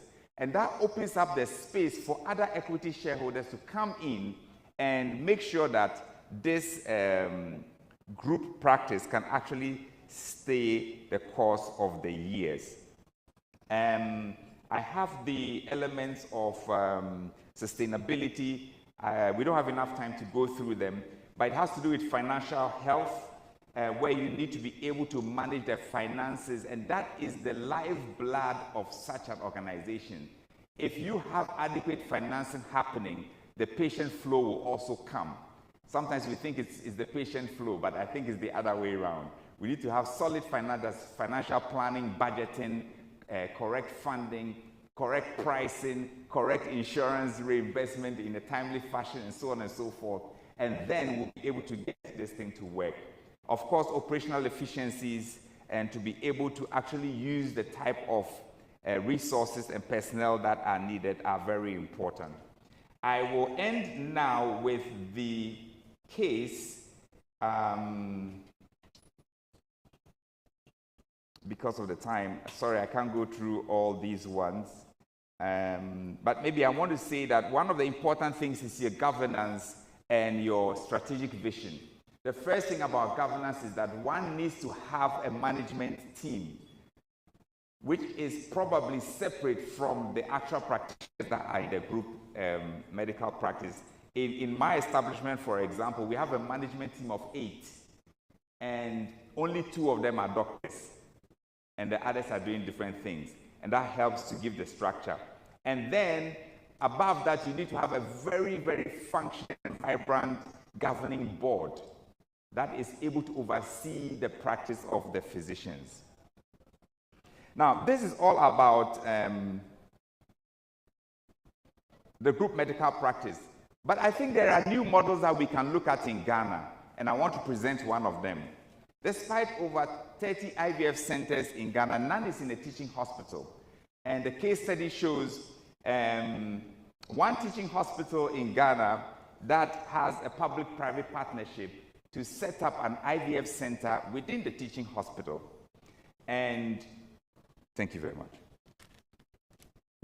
Setting up an IVF center within the public teaching hospital. I think this is very interesting because you have a lot of specialists in the teaching hospital, you have a lot of expertise there. If that arrangement can be made where the specialists form a proper group practice, they should be able to compete very well with the 30 other IVF centers that have been set up in Ghana. So it is possible to have something happening in the public space, have something happening in the private space, as long as we're able to set this up well and work on it to really be sustained. There are some other things I wanted to share, but because of time, I'll end here and then be open for questions on how to get some of the technical things done. Thank you very much. Thank you very much. Shall we do it better? Thank you so much. We'll move on to our last one. Thank you. Thank you. Kindly take note of your questions. So the next presentation is on the topic of scaling telemedicine and e-health to improve health outcomes. The presenter is Dr. Giti Songkwan, Program Director, Pharmacy. Shall we put it up for everyone?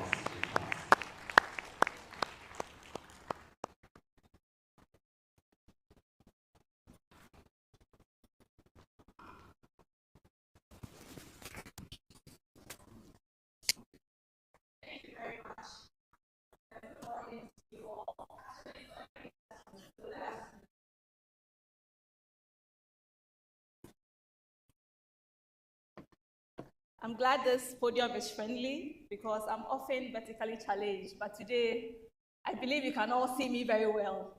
Give me a wave if you can see me. Thank you, thank you, thank you. I'm Dr. Gifty Songkwan. I'm a public health physician specialist. For several years, over a decade, I was in Central Region. So my Central Region colleagues, very happy to see you, and of course, very happy to see you all. Today, I'll be talking about upscaling telemedicine and e-health to improve health outcomes in Ghana. I'll talk a bit about how the health system has progressed so far, looking at where we have incorporated telemedicine and how we have used the lessons till now, how we have learned from our challenges, and where we could head from here to ensure better care delivery and better quality outcomes. Now, let me say that a lot happens beyond the clinic walls. Those 5, 10 minutes, 20 minutes that you see your patients in the consulting room, beyond that, so much happens. In the past week, let me see anyone here who has received a call from a patient, a relative, a loved one seeking medical advice of any form. You see, I'm a prophet, so I knew I'll get about 50% of you. So you see, usually they'll call and say, oh, maybe you're at a wedding minding your own business.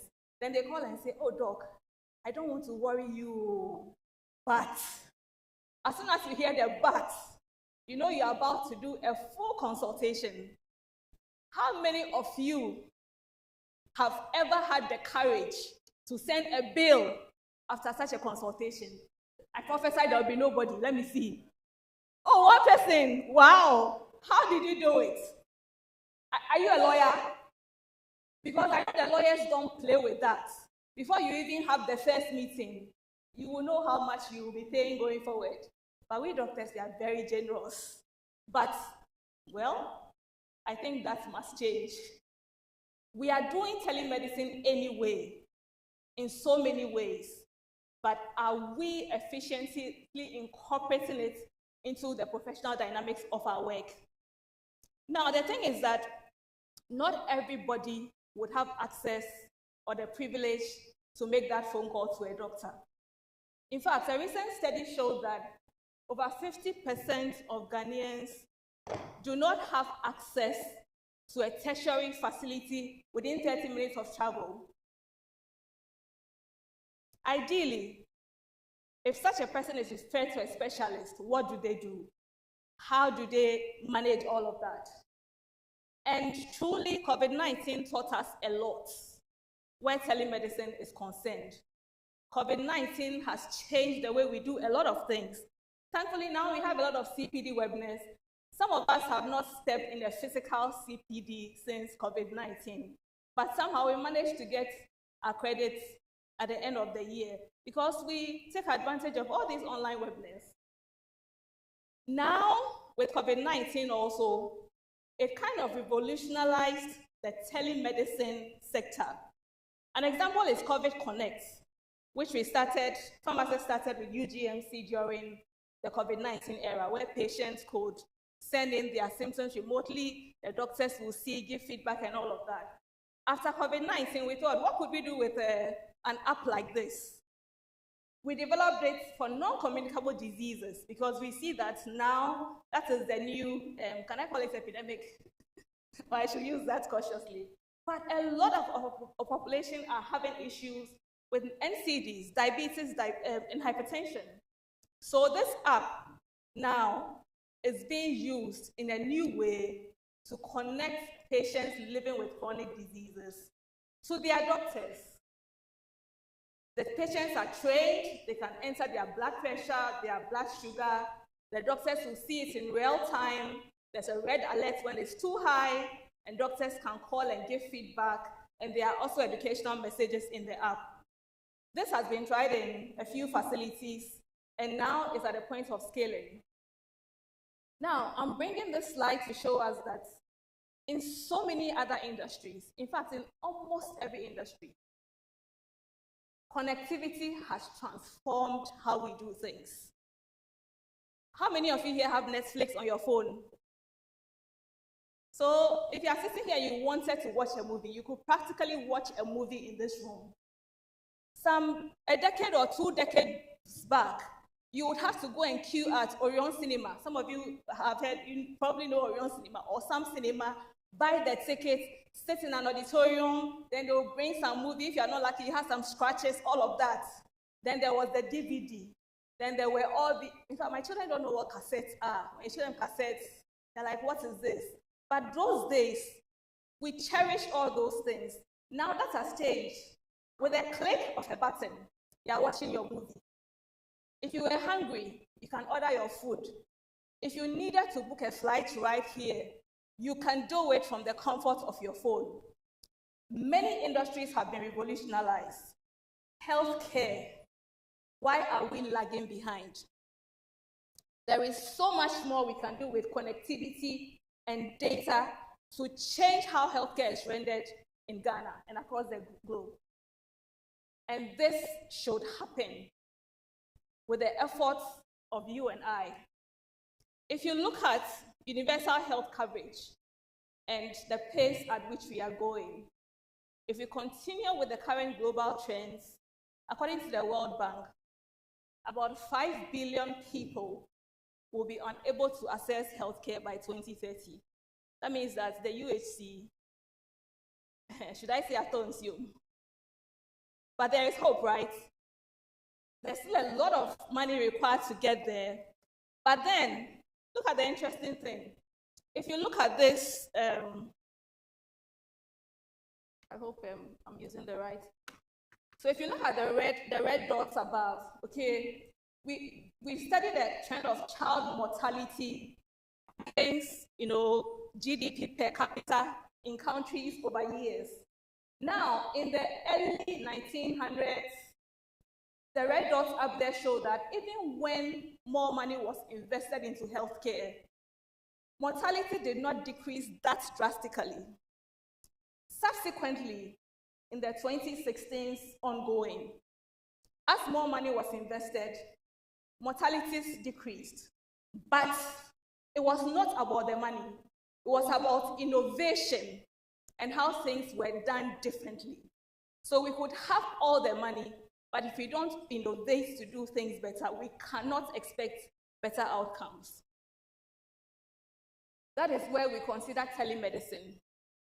I keep saying that some decade and a half ago, when I started as a medical officer in the Central Region, we used to, we had a big storeroom with very nice shelves where we had packed patient folders.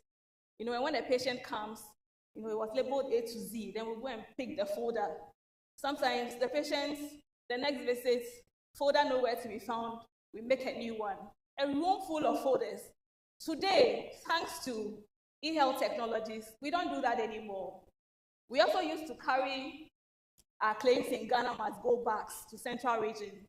Now, with the advent of Claimix, we can be processing our claims as we work.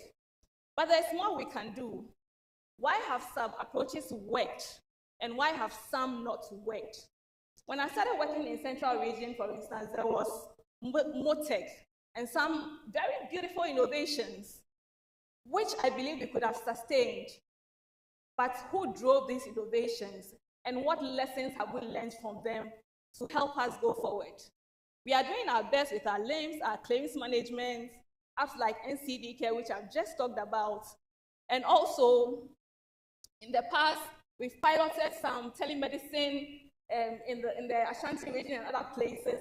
We've done some things, but should we just pilot things and not scale? The question we should be asking ourselves is that what will help us to scale? How can we take the lessons from these pilots, work to overcome the challenges, and take these things to the next level? And of course, now there's AI, there is all sorts of technologies to help us aid our journey. I did a brief scoping of telemedicine in the private sector. There are also a lot of things happening. BISA app, all around virtual clinics. Some of them are run by our own colleagues. Bash, is Bash here? My Doctor app, and so on and so forth. A lot of these things are being done. There's Mino Health, Spice, and some of these apps are for the consulting room, connecting the patients to the provider. But the good thing is that those in the remote settings are not left out. There are community-facing apps, so that sometimes with the intervention of community health workers, you can actually interface, get the patients in patient groups, get their data, explain the data to them, help them understand better health-seeking behavior, and so on. There's clinical touch and so on, which fits the community. And that's important because as we advance telehealth, we look at equity. Not only those with smartphones should benefit. What if I have a young phone and that is all I have? If you look at mobile money and so on, our grandmothers in the villages are still able to use the USSD to access their monies. Why can't we do that with health? They should be able to dial something, enter their blood pressure, if that's the way we are going, get feedback, get a call, and be able to have equally the advantages those with smartphones have. There are some technologies for IVR, interactive voice recording, that could call patients, no matter where they are. If you'd like to know more about this condition, press 1, press 5.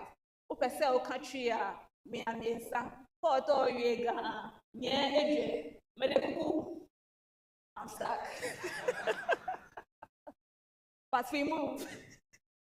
So, what have we learned And I think Dr. McCarthy shed light on some of the things. You know, we can help patients to access a broader range of specialist care when we make these things work and work well. We can improve how diseases are managed. Now, I'll summarize all this with one word: value-based care. We could have the same resources that we have today, but how can we ensure that we achieve the things that matter to patients, or we achieve our objectives using these same resources or even less? Okay, so what matters to the patient? Good clinical outcome. The patient comes to you with hypertension. They want their hypertension to be controlled.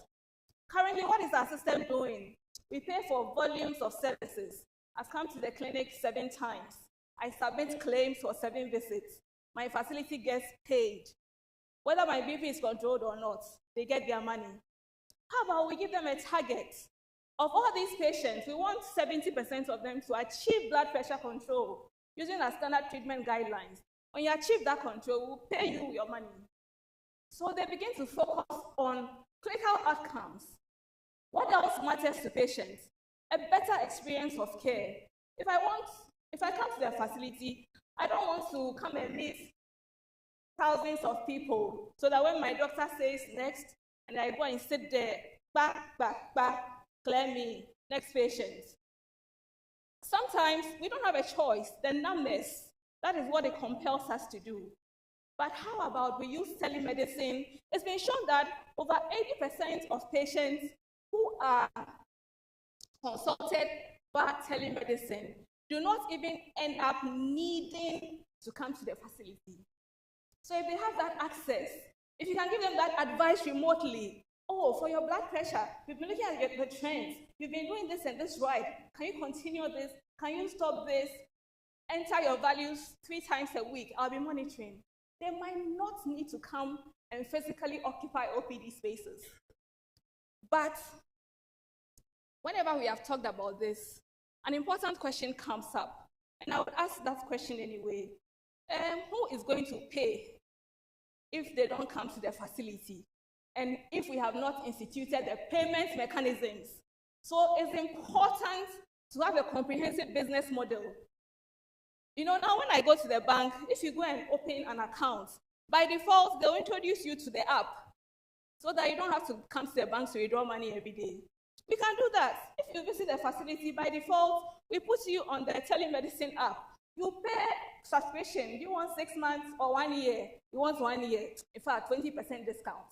So for the year, we can see you. You don't have to come, but you're paying. I am good. You are good. You don't have to board car from Kaswa to Korle Bu. A lot of my patients, when I refer them from Kaswa, they come to Korle Bu and say, hey, doctor, the traffic.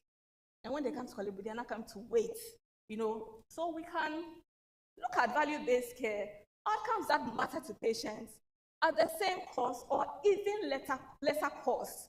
And it will help us to even optimize our resources. And I believe in also empowering patients. The other question that comes up a lot is about the data. So who owns the data? And these are important questions. We must be very careful and strategic about observing the data protection laws. When we talk about open health systems and enabling access to data, if my bank wants me to issue a payment, they'll send a PIN code, and I'll say, I approve, I disapprove. There should be control over what levels of access practitioners have to certain levels of data. If I'm coming to Sister G, and I don't want her to know that last week I was treated for some STI, I should be able to let her see my blood group and my, blood pressure and my sugar without seeing my other medical history. You want to see it? Anyway, these are things we can discuss. But I hope you get the point I'm driving. Access to data, sensitive data, empowering the patients to control what gets shared, but at the same time creating a system where healthcare practitioners can have access to relevant data needed to treat the patient.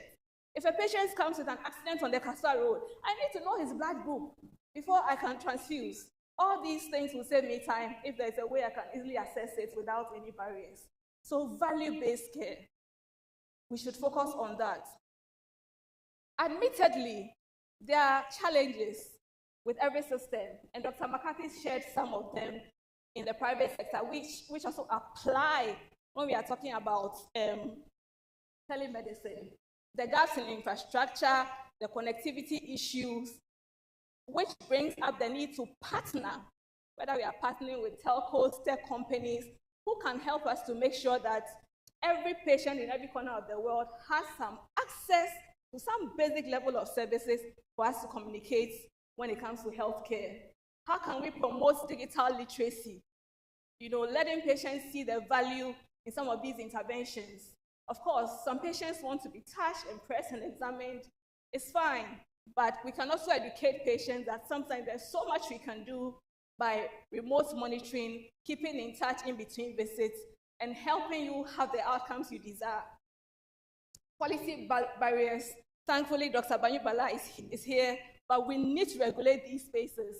It shouldn't be anybody sitting in their home saying, I'm doing telemedicine, and then submitting claims, NHI or insurance, pay me because I called a patient. It should be regulated and as much as possible integrated into the hospital systems. And of course, I've already talked about data privacy.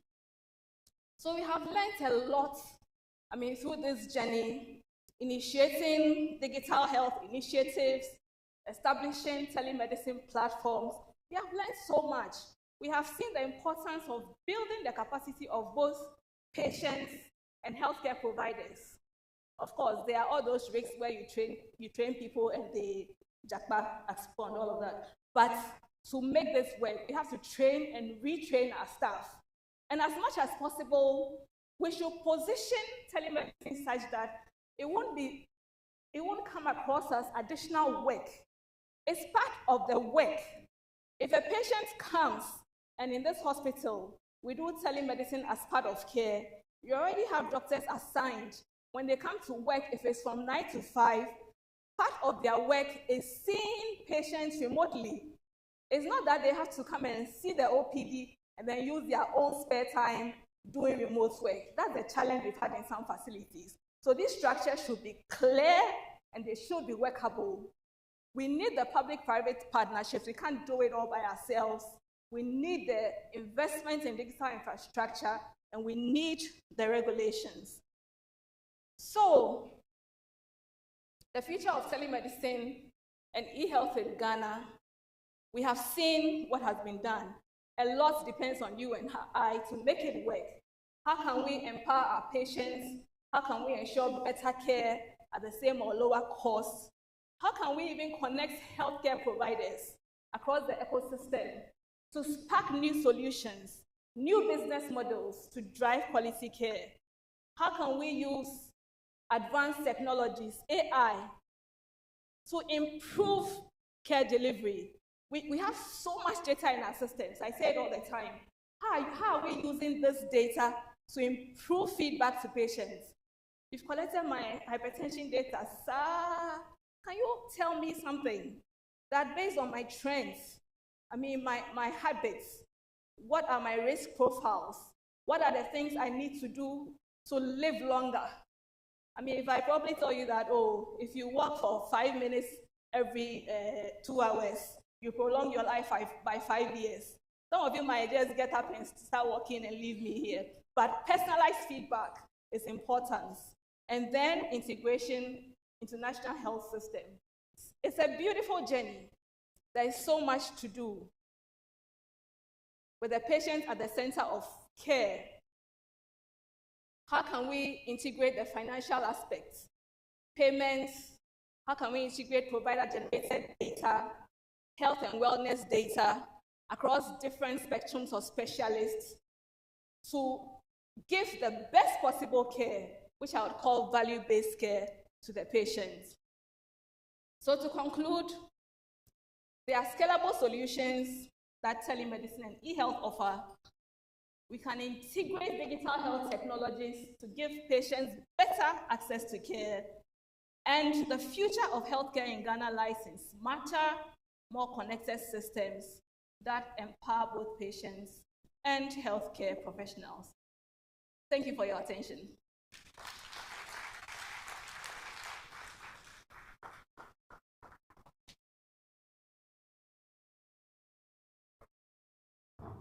Thank you very much. We put it up for a thank you for coming to some questions. We'll take our presentation. It's on the topic leveraging AI technology. The presenter is not targeted.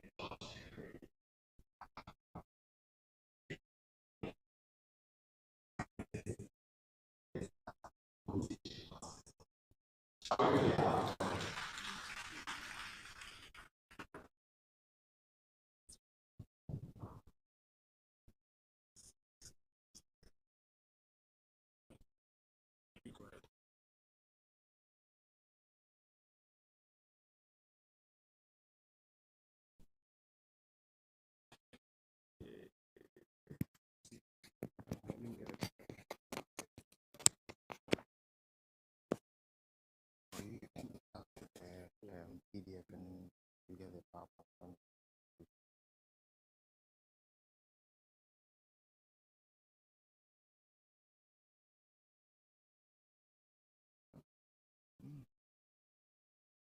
Good afternoon to us all once again, and thank you for this wonderful opportunity to see how we can leverage AI technology for healthcare. My name is George Akwa, and I'm a community health physician at the Korle Bu Teaching Hospital. So this shall be our outline. We shall try and understand how AI came to be. We shall also look at a few emerging concerns in the area of health in Ghana and how we can use AI to solve some of these things. We shall also see how we can integrate AI into medical practice responsibly, and if time permits, we'll look at the future with AI. So we'll begin with the Industrial Revolution. So we are currently in the fourth state of Industrial Revolution, what we call Industry 4.0, and for our sake, Healthcare 4.0. So all this began somewhere in the 18th century, where man saw the need to produce more and more as populations began expanding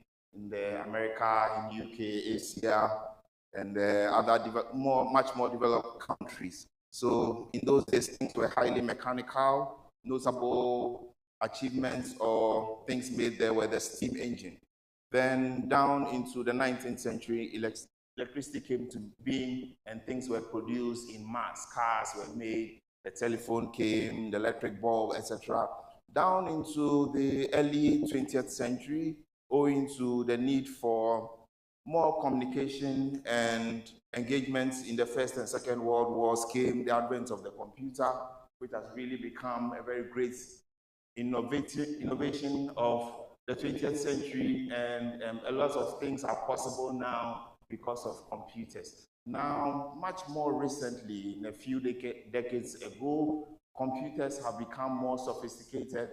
We have much more sophisticated algorithms now, which can even reason better than human beings. While we can leverage this potential to make better diagnosis, to make predictions, to discover new drugs, new vaccines, etc. These also come with their own associated threats, and as medical doctors, we've got to know how AI works so we can deploy it very well to save lives while causing no harm or little harm.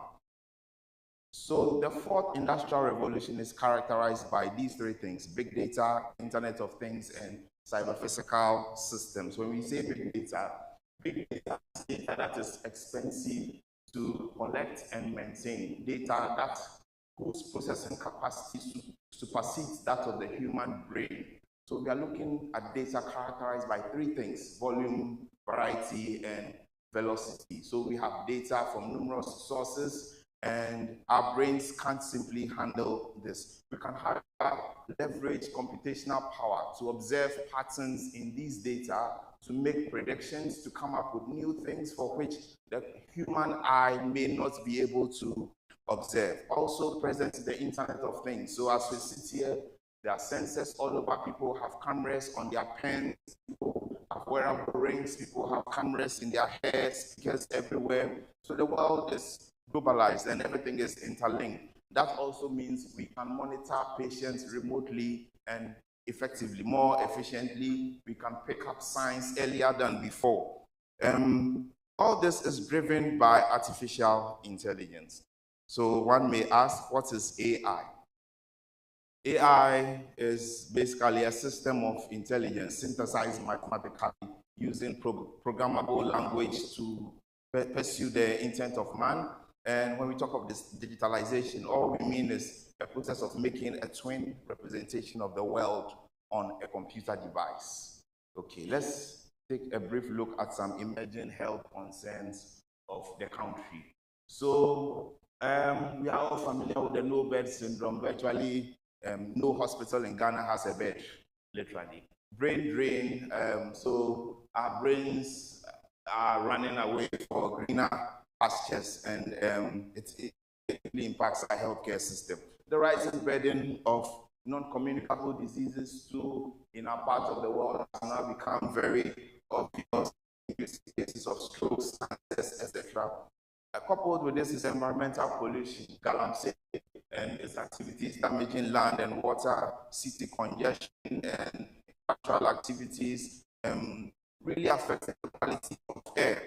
Maternal and child mortality keeps lingering, and some efforts have drastically reduced these numbers over the past decades. But then the most desired is still yet to be achieved. Mental health disorders are also becoming very prominent, and we shall see how technology can help us in all these areas. So briefly, let's see some applications of AI. So in medicine, AI can be diagnostic, it can be predictive, and it can be generative. Okay, we shall see how we can leverage on all these things. In terms of diagnostics, we can now diagnose lesions, imagery. About 70–80% of the work modern practitioners do has got to do with medical imagery, be it observing some malaria parasites for their presence in blood, or a CT scan, or a skin lesion. You work with images of the sort. AI algorithms can decompose images. They can analyze images, extract features, and properly classify them.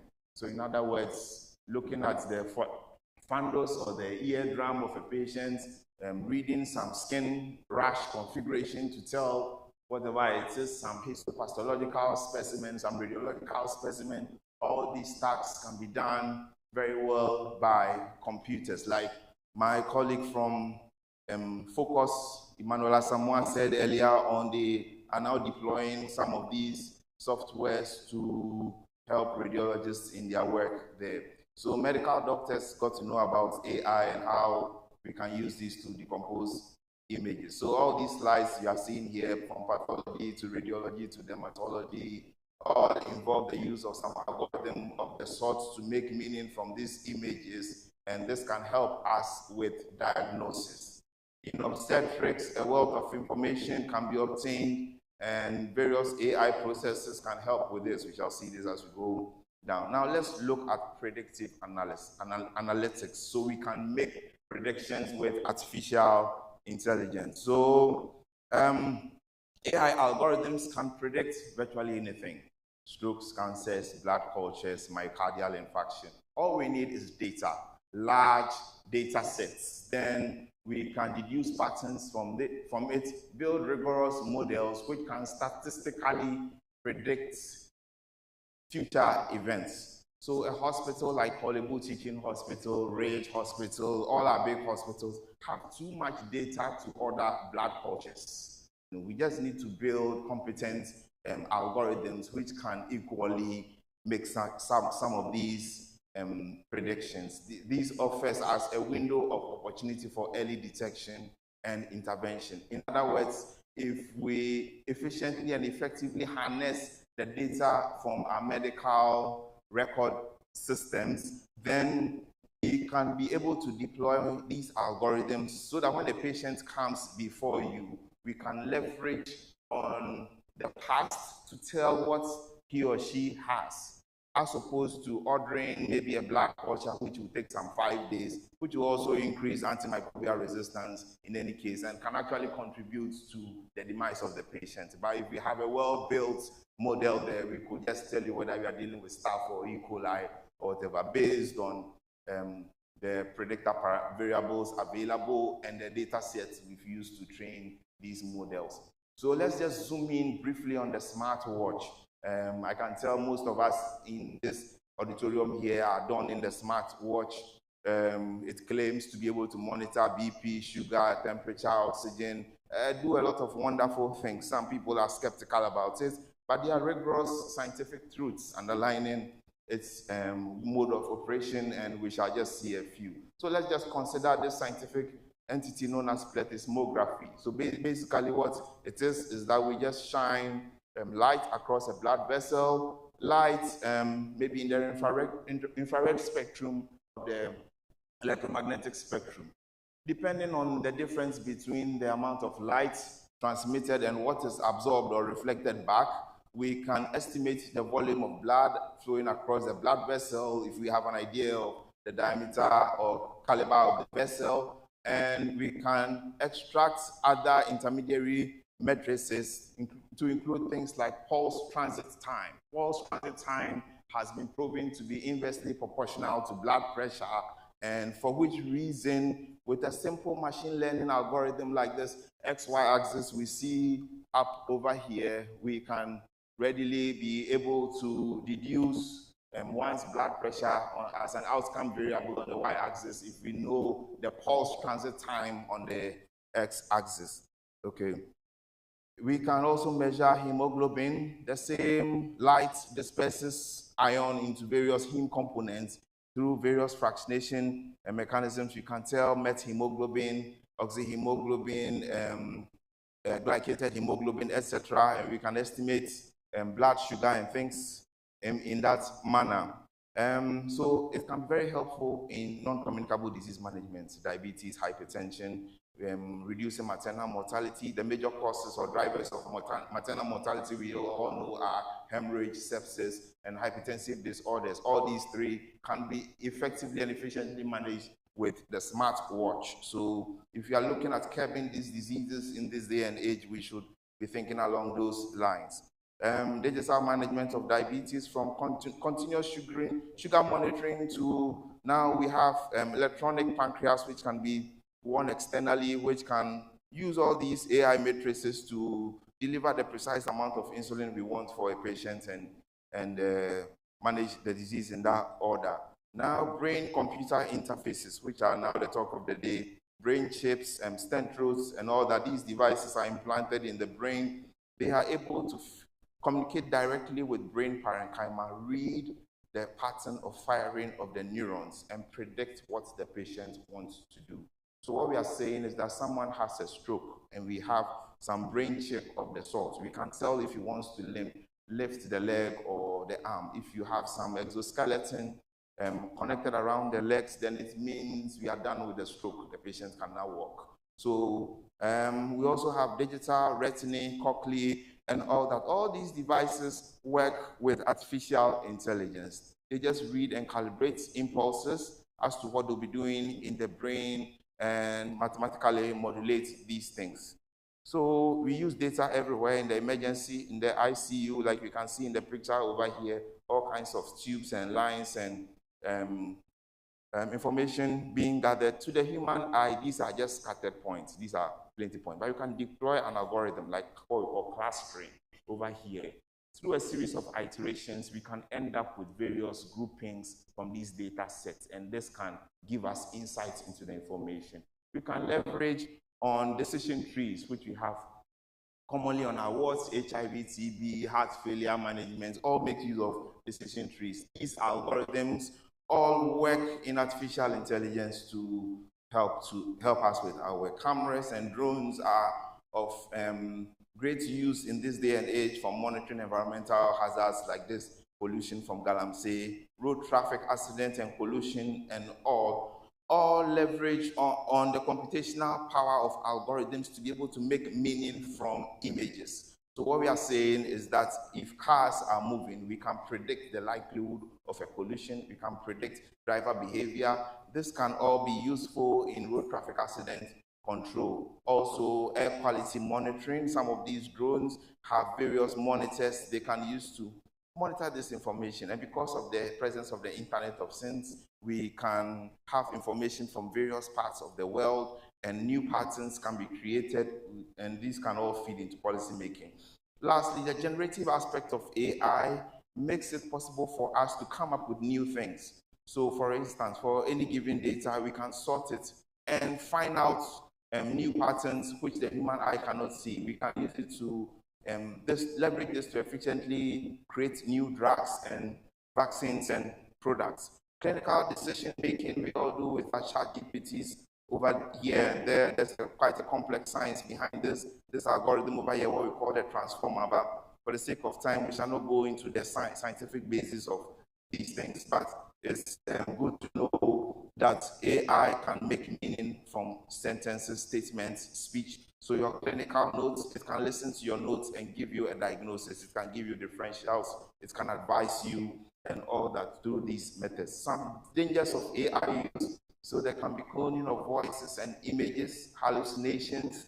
AI can be a potential threat to survival and job security. Now, most of these things we've seen over here, so one may be wondering, in the next 10 years, we really need radiologists and ophthalmologists and things. So these are all issues to consider. How do we integrate AI into healthcare? We can abide by these few principles as regulatory systems are yet to be really developed. So appropriateness of the use. So you want to use a robot in your country or your region for surgery. Is it appropriate? Do you have the power for it? Do you have the training for it? Are there ethical and legal considerations? Are there laws? Is the person using it licensed? Who do we hold if there's something goes wrong? Human considerations. You must always keep and retain the human in the loop of design of things. Technological consideration. You must get the appropriate infrastructure. We need just normal laptops to do this kind of heavy data management. Responsible AI and licensed algorithms are FDA approved. We must also make sure that we appropriately train, test, and validate all AI models. Ethics must be put into cognizance. Backup systems must always be ready so that we don't lose patient data. Reliable supply systems, AI audit systems, social security systems should be in place to compensate humanity. AI is going to bring about job loss and things like that to create some jobs too. So it's only imperative that social security needs to be looked at. Always retain the human control, always retain the human control in the loop of design.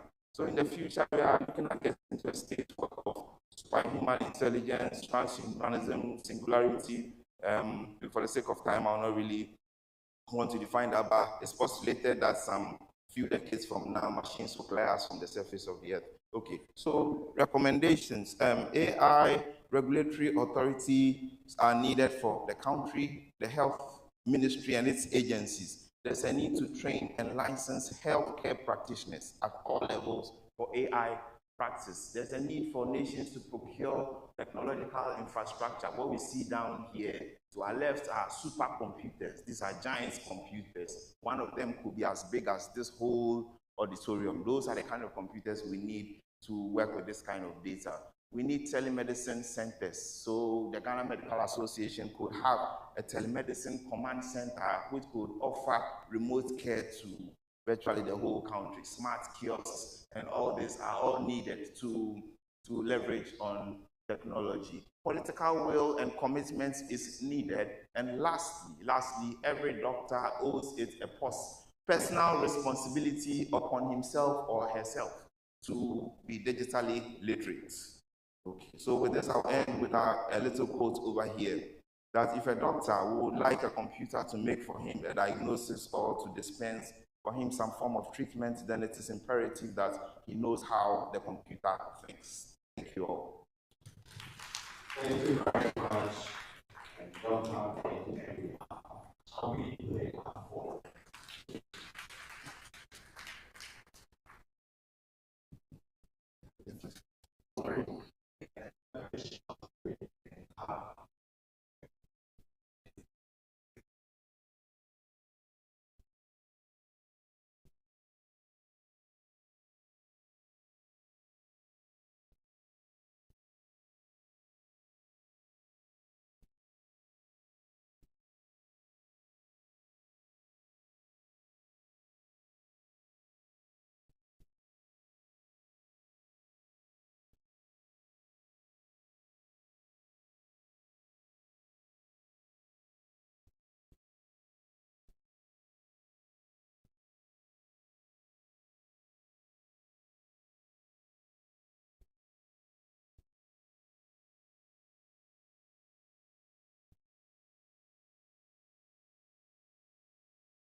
Hammond 2024.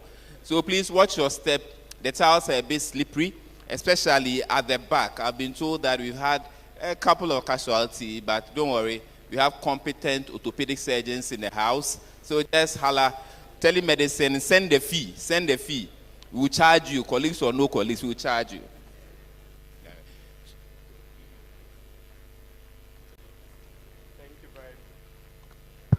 Thank you very much. We can resume our seats. Thank you, Dr. Hammond. So we'll move on to the panel discussion.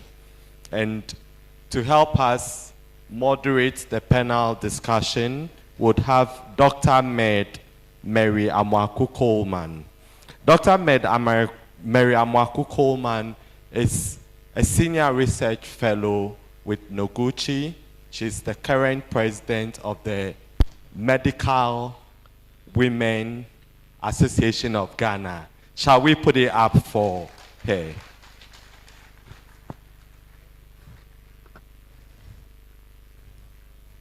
Dr. Med, kindly invite your panelists and would continue from there. We can assure you that in the next 30 to 45 minutes, we'll be done with all of this. Thank you.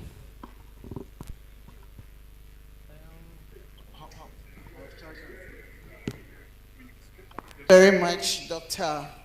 Akoto Ampao.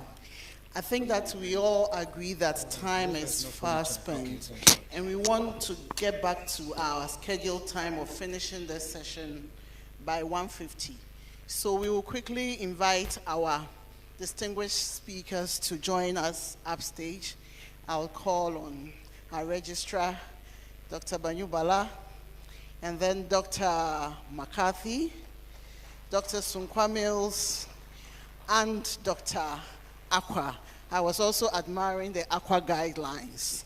Thank you very much. Let's clap for them. A lot of insight has been shared with us this afternoon, morning through afternoon.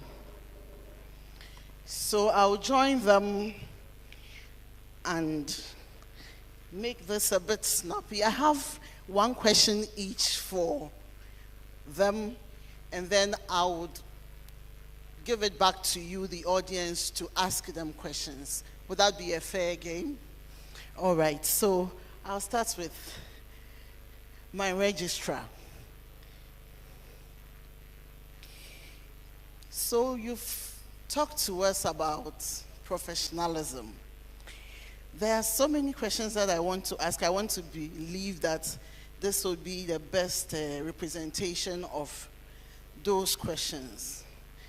It's a personal responsibility to be professional. We have been trained, we have resources and all that, but the duty and the onus is on us, right? So it's an individual behavior and conduct, but just wondering, what needs to be done at the institutional level, and maybe because we are GMA at the association level, to make sure that we prevent some of these things before they happen, and not have them come to you to be able to deal with them? What practical things, based on what you have seen over the years, we need to begin to be able to support individuals to remain professional? Thank you. Thank you very much. That is very true. There are a number of things. First, let me start from the regulator. We have ultimate responsibility to ensure that our training curricula reflect the emerging ethical, legal, and professional issues that come. So, and I'm happy to indicate, and some of our colleagues that who offered assistance technically, that because of that, we are moving towards harmonizing the curricula and inculcating new things, including entrepreneurial skills, a stronger focus on ethics and leadership. And these are lessons we picked from COVID. The second component is a strong focus on having an ethics. Let me put it this way. Clinical ethics committees in health service delivery institutions across the board.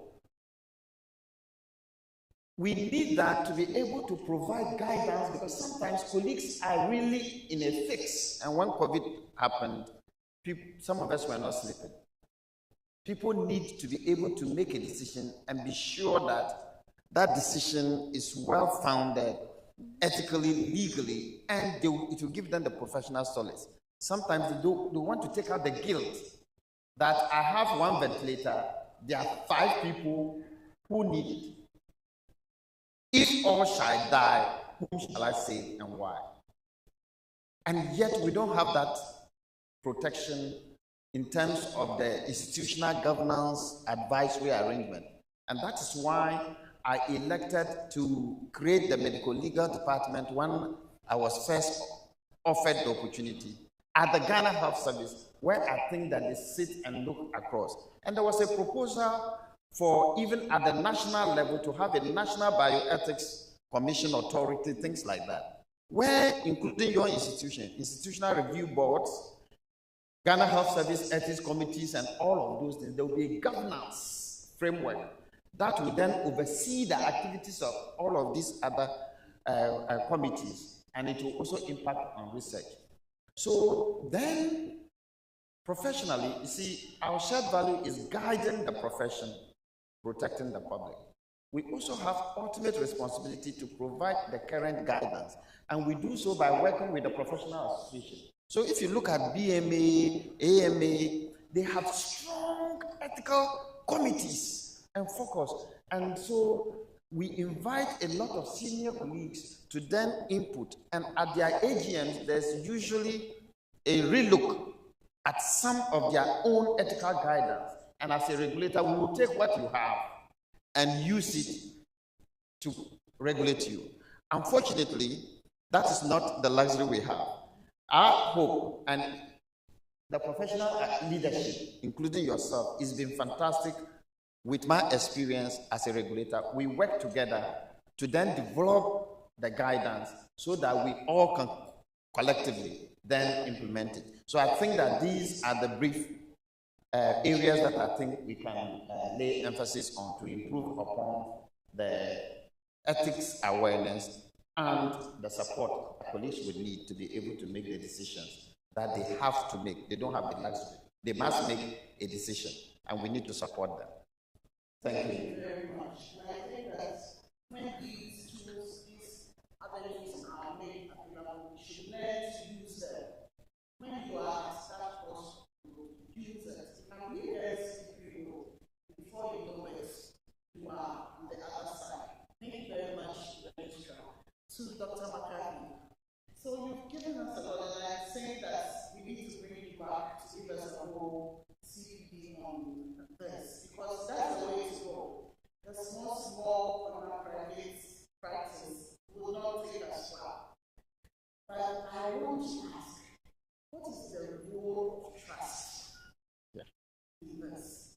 What should I look out for in choosing a potential partner for good practice? Because a lot of people keep talking about it. That's the way for us to go. And we never seem to be moving at that pace. And sometimes it's because we are not sure of how it's going to be. What's the role of trust? What should I look for in a potential partner to be able to invest in go together? Thank you. I think that's a really important question. We need to understand that we should only get into agreements and partnerships that we want to get into. We shouldn't say, oh, we must do a practice, so we're going to destroy it together. No. Do it in a way that is comfortable for you. Talk about it. Maybe you want to both be equal shareholders in equity in a building. Maybe that's how you want to go. But you don't have to do that. You can do it in other ways, but only part of the political aspect and have the arrangement in such a way that you get your revenue from a certain service rendered rather than from equity the business estate. So we can separate the real estate equity from the equity of what the business really is. Yeah. To the point where you can have, I think, one private group has set up a medical mall where I don't think the practitioners own the real estate, but they are able to run their practices within that space. So that's a very different model from somebody who says, let's have a building together. Then if you don't have enough trust, then that becomes a challenge. There's something we are doing in our facility where we live very often early care. One of the gaps we realized was ICU care. And so, but we can't go straight to ICU, so we have to partner with somebody who is a specialist. But our partner comes in to render ICU care, comes with his 5-year, 10-year, 15-year vision, but does not own the building or the land. Now that's very important because if the person now wants to get a teach that, you want to put it so much more beyond this ability and capacity. Or we can have a different type of arrangement where you can start with a good practice, not necessarily having to bring so much part of the landed property basic. I think we should go to what's offered for us and look at the various things that should be done in different countries, probably different things. So we need to work what works for us. I had a story about this research, but didn't really prioritize that, of a practitioner who set up 88 IVF clinics in India in a period of, I think, 3 or 4 years. And this philosophy of partnering was very different from what we are thinking. But he set up 88 clinics. I don't think I want to partner with somebody like that because the kind of energy and speed that is happening, we're not having to be able to hold. But that shows that people are using different models to get it done. So I want you to trust your colleague with the type of model that you want to use, and you will definitely work. Thank you very much. I think that group practice is it's a business. That is it. It's a business. So when you are going into it, you must have your strategic objectives, strategic goals. And I dare say that we need to go beyond making money. We are in the health sector. It's a service. Efficient health care. And with that will come the money and all the others. And with that, I'm sure you'll be able to pick partners with similar objectives and then move on. Thank you so much, Mr. Makani. I come to my dear sister. So that's trying to give us balance. One lady or more for you.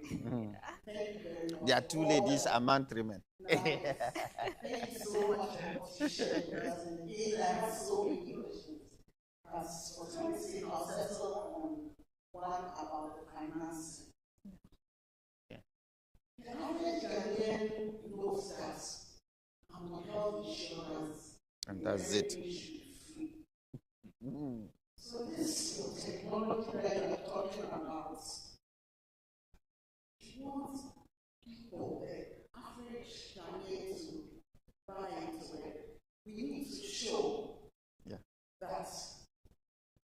they can buy into it without the cost coming to them. How, in your model, how are you engaging the various stakeholders to make sure that these concerns are taken care of, so that it will not be just us, but even just among adults? Sometimes it's difficult for us to be, So how are you engaging the stakeholders to make sure that the financing across what to make it acceptable to the especially the NHI? Yeah, thank you, Doc. That is very important, and financing is central to the delivery of healthcare, especially when we are considering all these models. Now, what we have realized, the literature has shown, research has shown, that when you incorporate remote care into the patient's journey, there is cost efficiency. It decreases costs. Every encounter with the health facility involves cost to the patient. Remember, the patient will go on transport, come and sit there for things. Waste 5-6 hours. Exactly. So cost to the patient. More makeup. There are costs to the provider. You have to make up and go. If they are home. This consultation, and the next, you do not get to follow up on your patient. It takes you much longer to achieve your objectives. Patients might even come with complications, which should have been avoided. Now, there are costs also to the payer. Okay, the payer is paying for all these health insurance costs. Now, what we can also see is that when you map out the patient journey, from the time the patient is onboarded up to the time they are taking control, be it of their blood pressure, blood sugar, when you map it out well, it helps you to understand the cost. And that is what we need to do to help us reach the value proposition of incorporating digital care into how we render healthcare. We are heading to the point where we want to have the health insurance convinced to pay for digital care. Because the trail shows that it helps to decrease cost of care, helps to decrease complications. So you invest less in medicines and hospitalization and all of that. So in our model, we are working with all these parties. Once we see the value in it for us, we'll be even more willing to pay for it. But at that time, the insurance will also be convinced that this is a better approach, which is more cost efficient. Because the payer is interested in strategic purchasing, and this is the best way to look at it. And for the provider, we achieve our targets: better control, happy patients, and that is what we want. Thank you. Thank you so much. We look forward to that. Oh yeah, we'll get there. We'll get there. So the market is open for us to explore other tools to be able to build the evidence that this works. So thank you very much. That's what I want to is accurate guidelines. AI thrives on data. Big data for that matter. And this has to be good quality data to be able to make the projections that we really are. If we are not careful, we get our predictions based on data that is not in our state. But yet in our state, we don't have issues with data quality. What do we need to do as a country to be able to be ready strategically, to be able to use our data to build these predictive models and develop these tools? And just to add to that, how can we use AI, for example? We talked about a lot of conditions, but epidemics are one of the prediction things that are coming up to us. How can we use AI to predict the risks? Thank you. Thank you, Madam. So our first question, we need data protection laws that will regulate how data, in particular medical data, can be harvested without compromising the security and the integrity of the data, as well as the confidentiality of the data in our case. So we need laws from Parliament to spell out frameworks which will then help us to operationalize means of collecting data.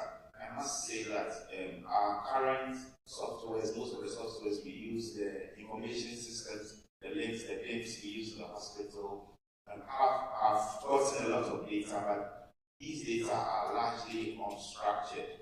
We need to structure these data, then we can use them to train artificial intelligence models, then they become useful. So we have a lot of data there. If we get the setups for these, that is, if we get the requisite algorithms, we can make a lot of gain from them.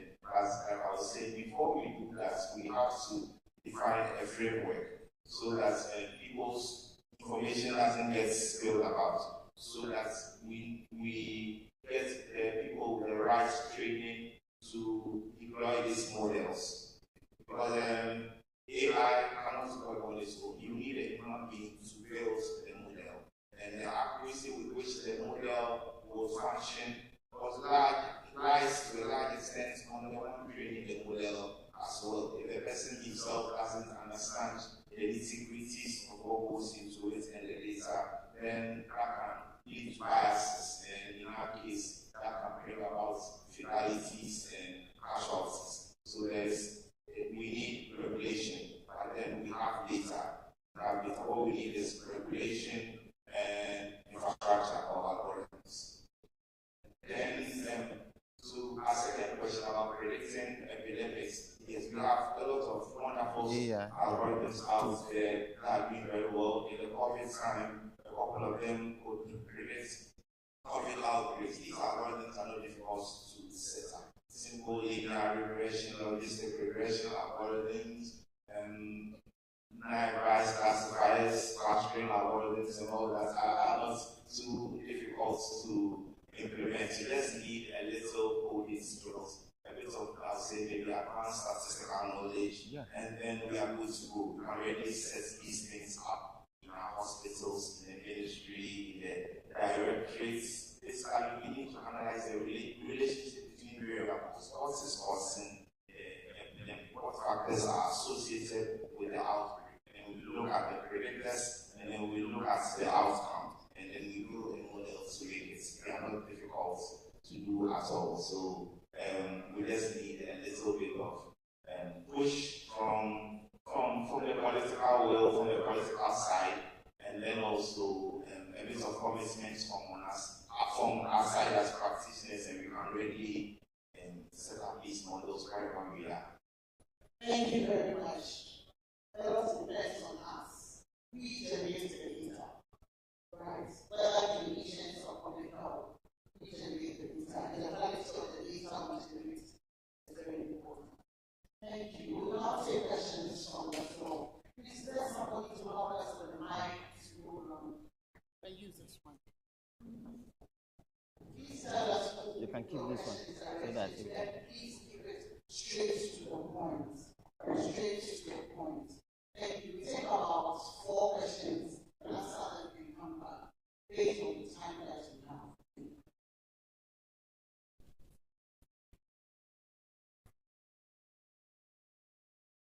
Thank you very much. I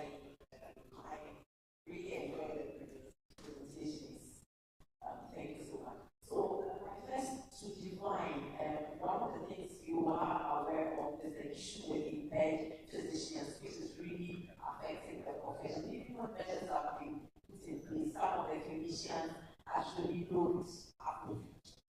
They don't do what they're supposed to do and end up creating problems. I know there's a committee in charge, but really, what can be done? Because the focus is on professionalism. If I am impaired and I do, it doesn't affect me, it affects all of us. So I'm interested in that. And with Michael, this is a facility that you mentioned, the PPP. It's not a teaching hospital, it's an academic medical center, maybe that contributes to it being successful, because that's my facility. Casey, please, with yours, you mentioned some of the challenges, which has to do with people accessing data that we're not supposed to. I'm a doctor, but if I'm not looking at after Dr. Ufusu, the fact that I'm a doctor working in UGMC and on admission there doesn't give me the right to access, and that's even at the facility level. So now that we are going email, what are the measures in place? Yes, we have the Data Protection Act, but how do I, as a clinician, make sure that the patients are seen and protected? Because you gave an example, the Papa said you want to know. No, you don't have to know.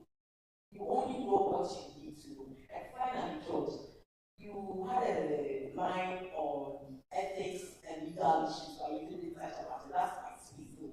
Please, AI has serious ethical and legal issues, so I'm interested in you sharing that. Thank you. Whoever has the mic. You have the mic, so you can start. So, looking at the ethical and legal issues bothering AI, and we are looking at frameworks, legal frameworks, and the country decides on how we are going to deploy AI. Who is going to use it? How knowledgeable is the person? How are we permitting it? Are we giving him a license, like a machine or any other machine or car? Anybody can just drive. We must have, in that case, the Medical and Dental Council should be able to license this radiologist to use AI in his diagnosis, or this doctor to use his AI in his diagnosis. So issues wasn't that, so that should something go wrong, who do we hold? We can't obviously blame an algorithm for the mistakes. The practitioner should be aware about the efficiency of the algorithm, should be aware about the shortcomings of it, how to go about it, and how do we engage the manufacturer too in the manufacturing process, which doesn't end only at the lab or the factory back home. So the thing has been tested on the ground. So if there are issues, we should be able to hold to the manufacturer, we should be able to hold to the practitioner too. So docs must spell out all these things. How do you engage the patients with AI use? So patients are aware you are using AI to generate information for his diagnosis or not. And this could also raise another set of legal arguments. So we need a proper legal framework to control this. We're talking about the ethical side of it. So just like the ethical principles that underpin medical practice, because we look at AI in totality. Is it causing harm? Is it doing what it's intended to do? Is it benefiting all and all that? So all these need to be well spelled out and regulated. Basically, AI use has to be regulated. It shouldn't be left for anyone to just use ChatGPT at all and as anywhere. Yeah, and thank you, Dr. Edwin. Access control is really important, and we should build that into our systems where doctors would only access certain information on a need-to-know basis and based on what specialty or what consultation they are offering. And there should be also encryption of data where applicable, so not everyone who goes to the system sees everything. And security awareness should be heightened, and we should be bound by data protection laws. And these are things we need to streamline, where the privacy, where regulations are concerned. But we need to protect our patients. Thank you so much for that. I think that partnership to me is really valuable. We need to study it. This is probably something that's really coming up, and that can really change the landscape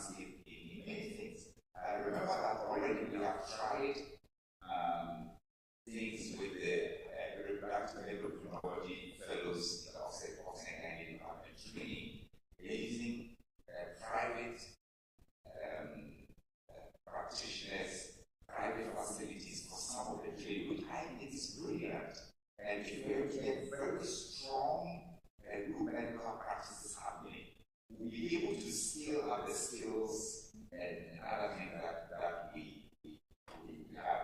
So I think in residency training, in the kind of scope that we want to do in the public sector, I think that the medical partnerships are key and really important. Take, for example, the centers that we minimally invasive surgery.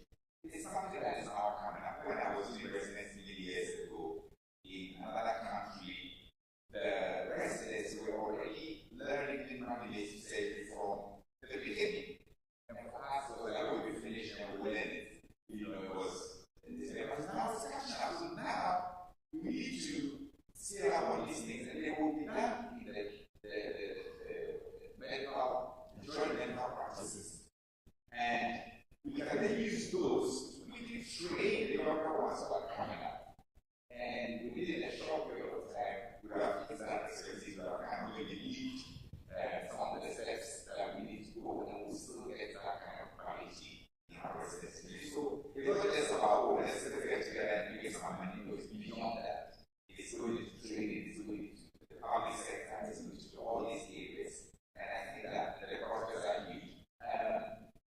Don't just think of what kind of thing can I recognize that in my office where I consult on patients. Let me do some online consultation for my patients. So I don't need to think much bigger, and it will be beneficial for all of us. And remember that over time, practitioners also get older. And as their capacity reduces, and I've seen that the best and the various ways, the capacity really reduces, and you get to a point in time when you only see 2 patients a day, you are very happy.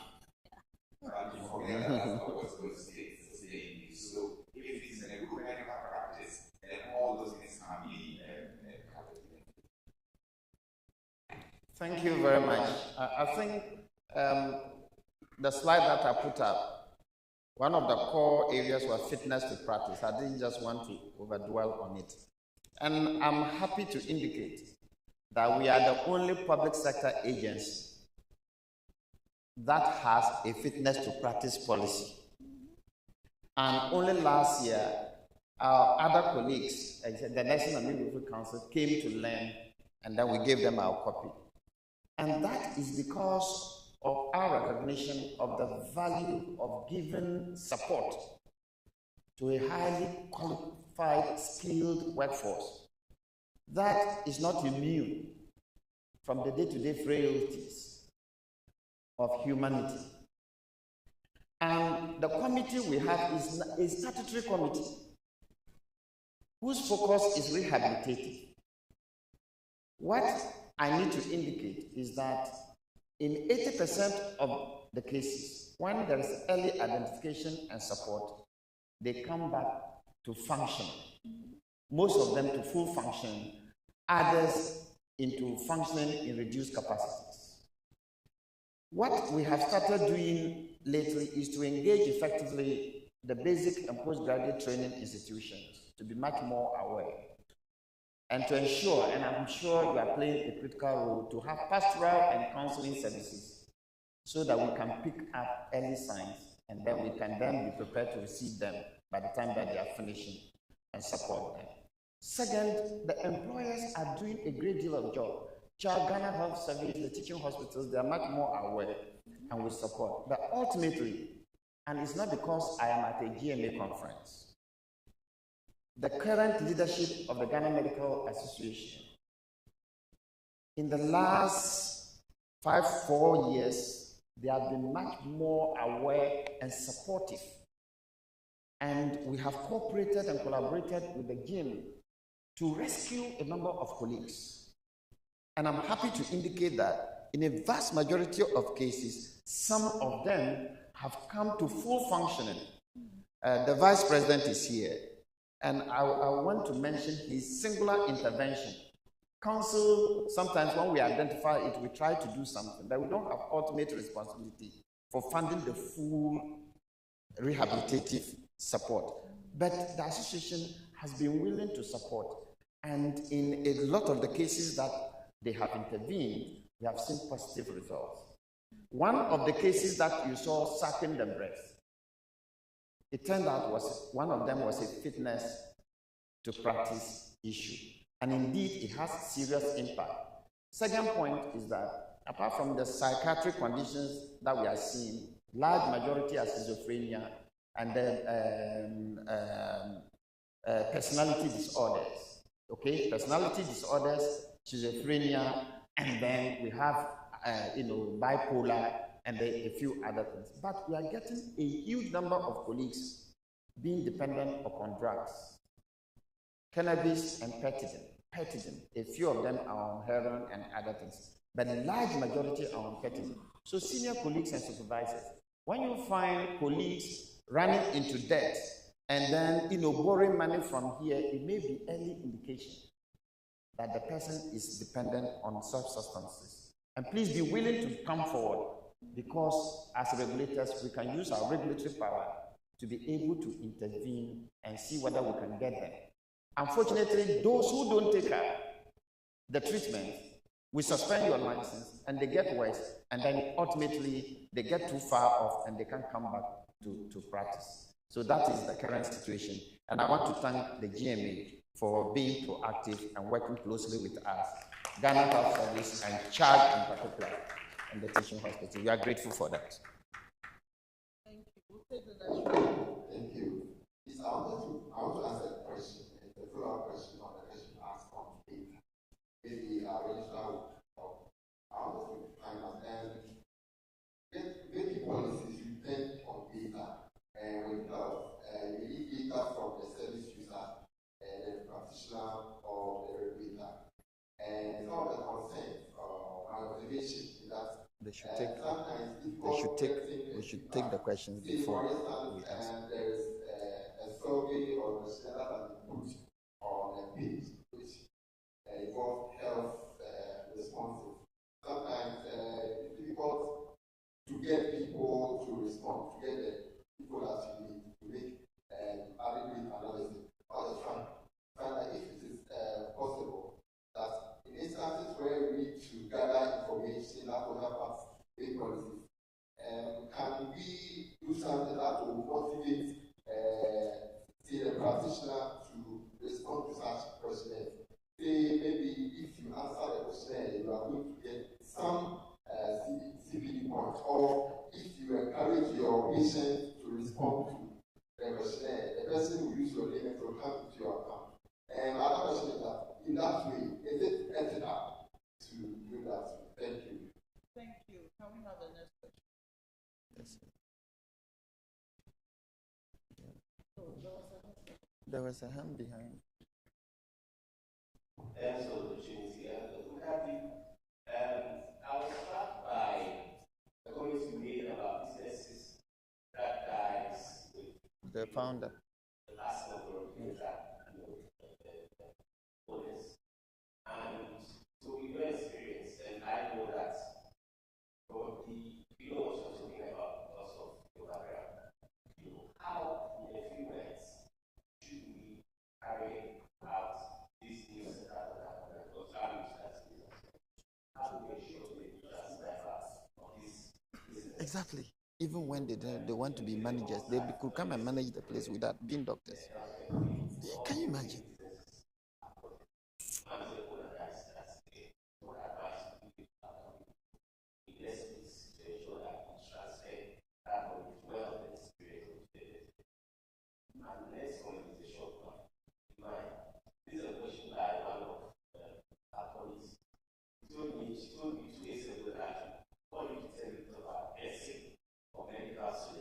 It's terrible. It's terrible. Yeah, it's professionalism. Yeah.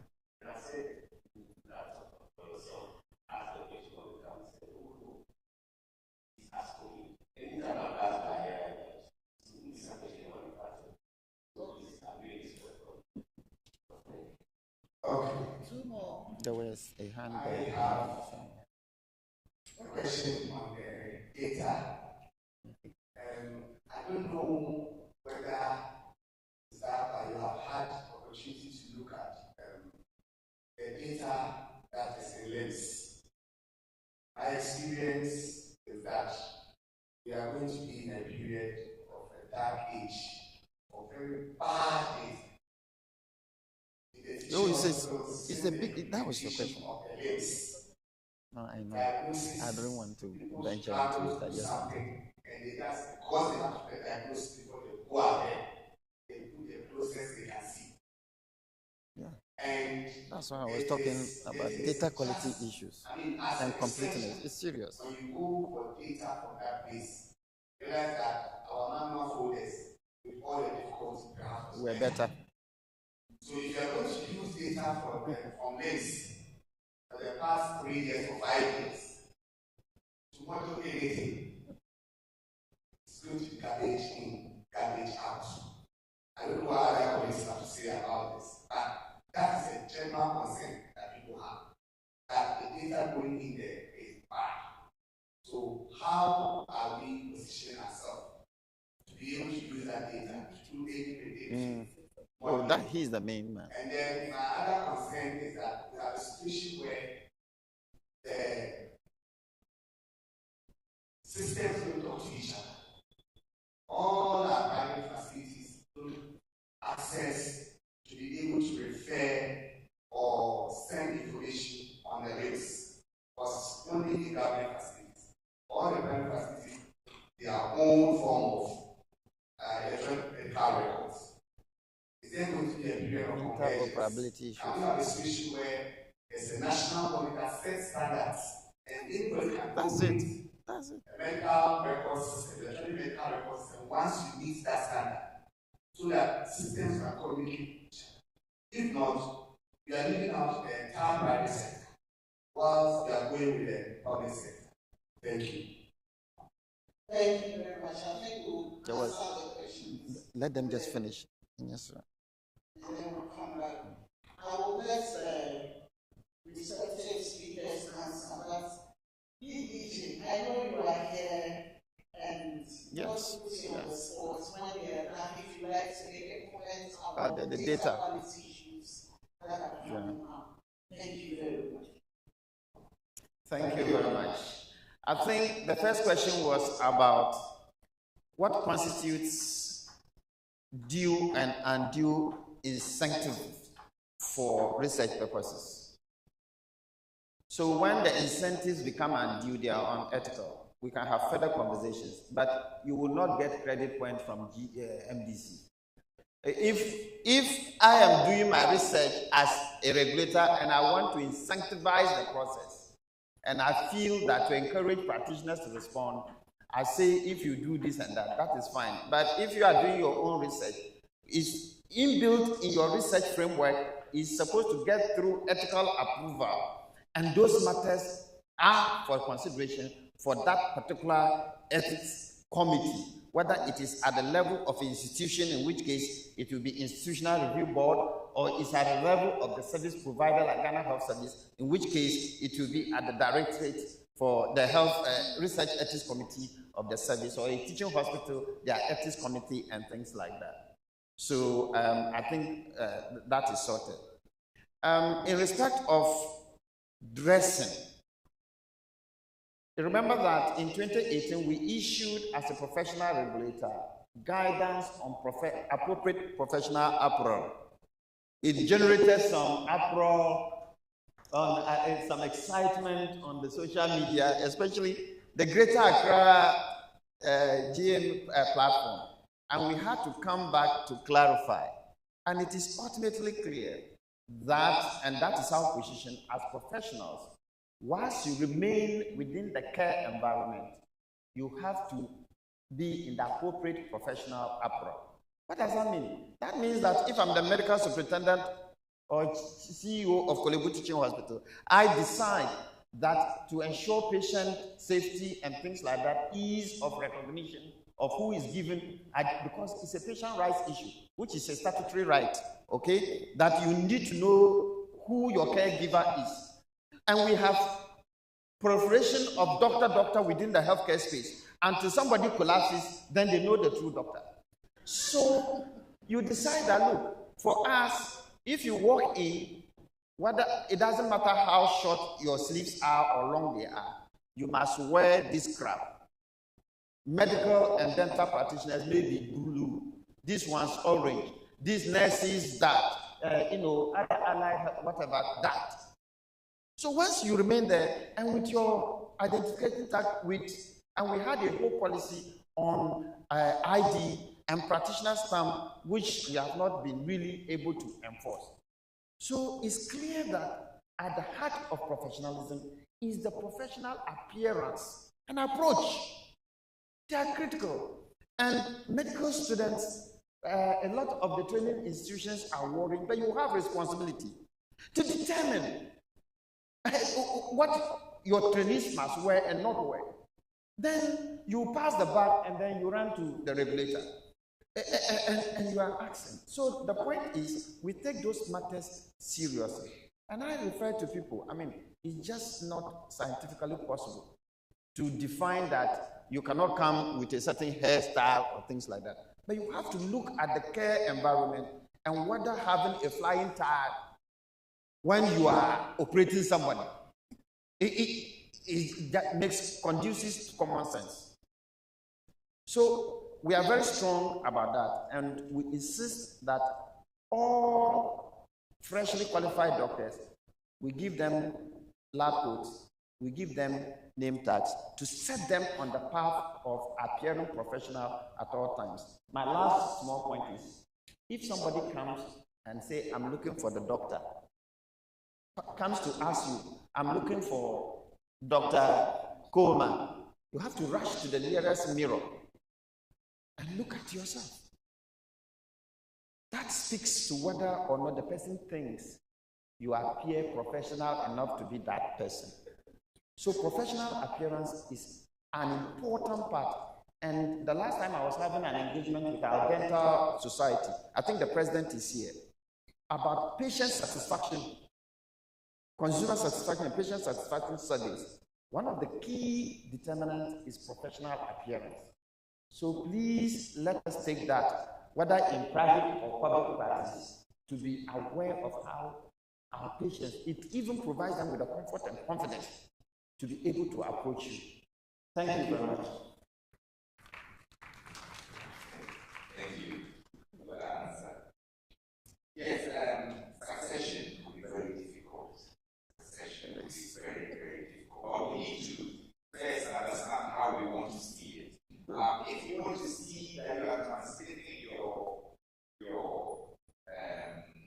establishment as a family wealth to the next generation, that is one thing. But if you are translating a business brand, entity, yes, and making it a going concern, that's a different thing. They are two different things. And sometimes, that's it. I don't blame anybody. We mix it up. We may end up putting the two things together. And it's not wrong, but you don't need to understand the limitations. You may not even have one family member. What do you really to run? You may want to translate a certain business you are running. In this case, a healthcare business. In the family, if your children say you want to do medicine, then most of the children yes,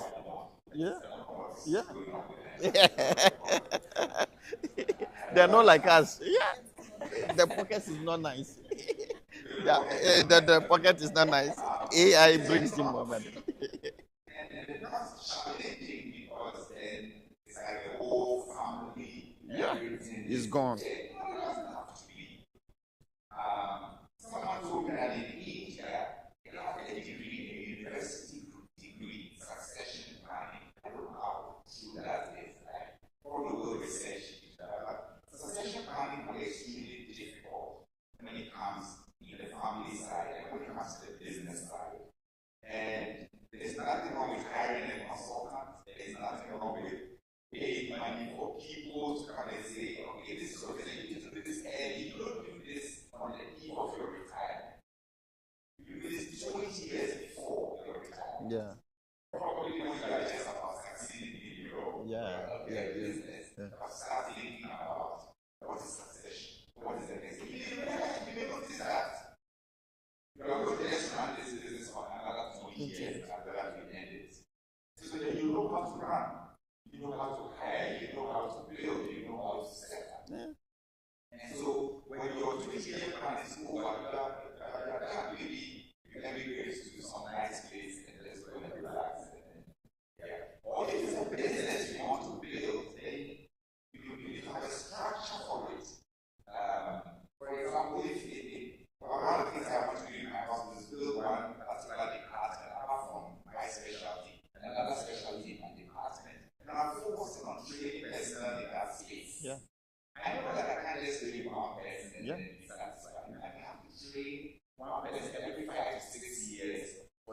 next 7 years, for the next 7 cycles, to be able to get that kind of succession.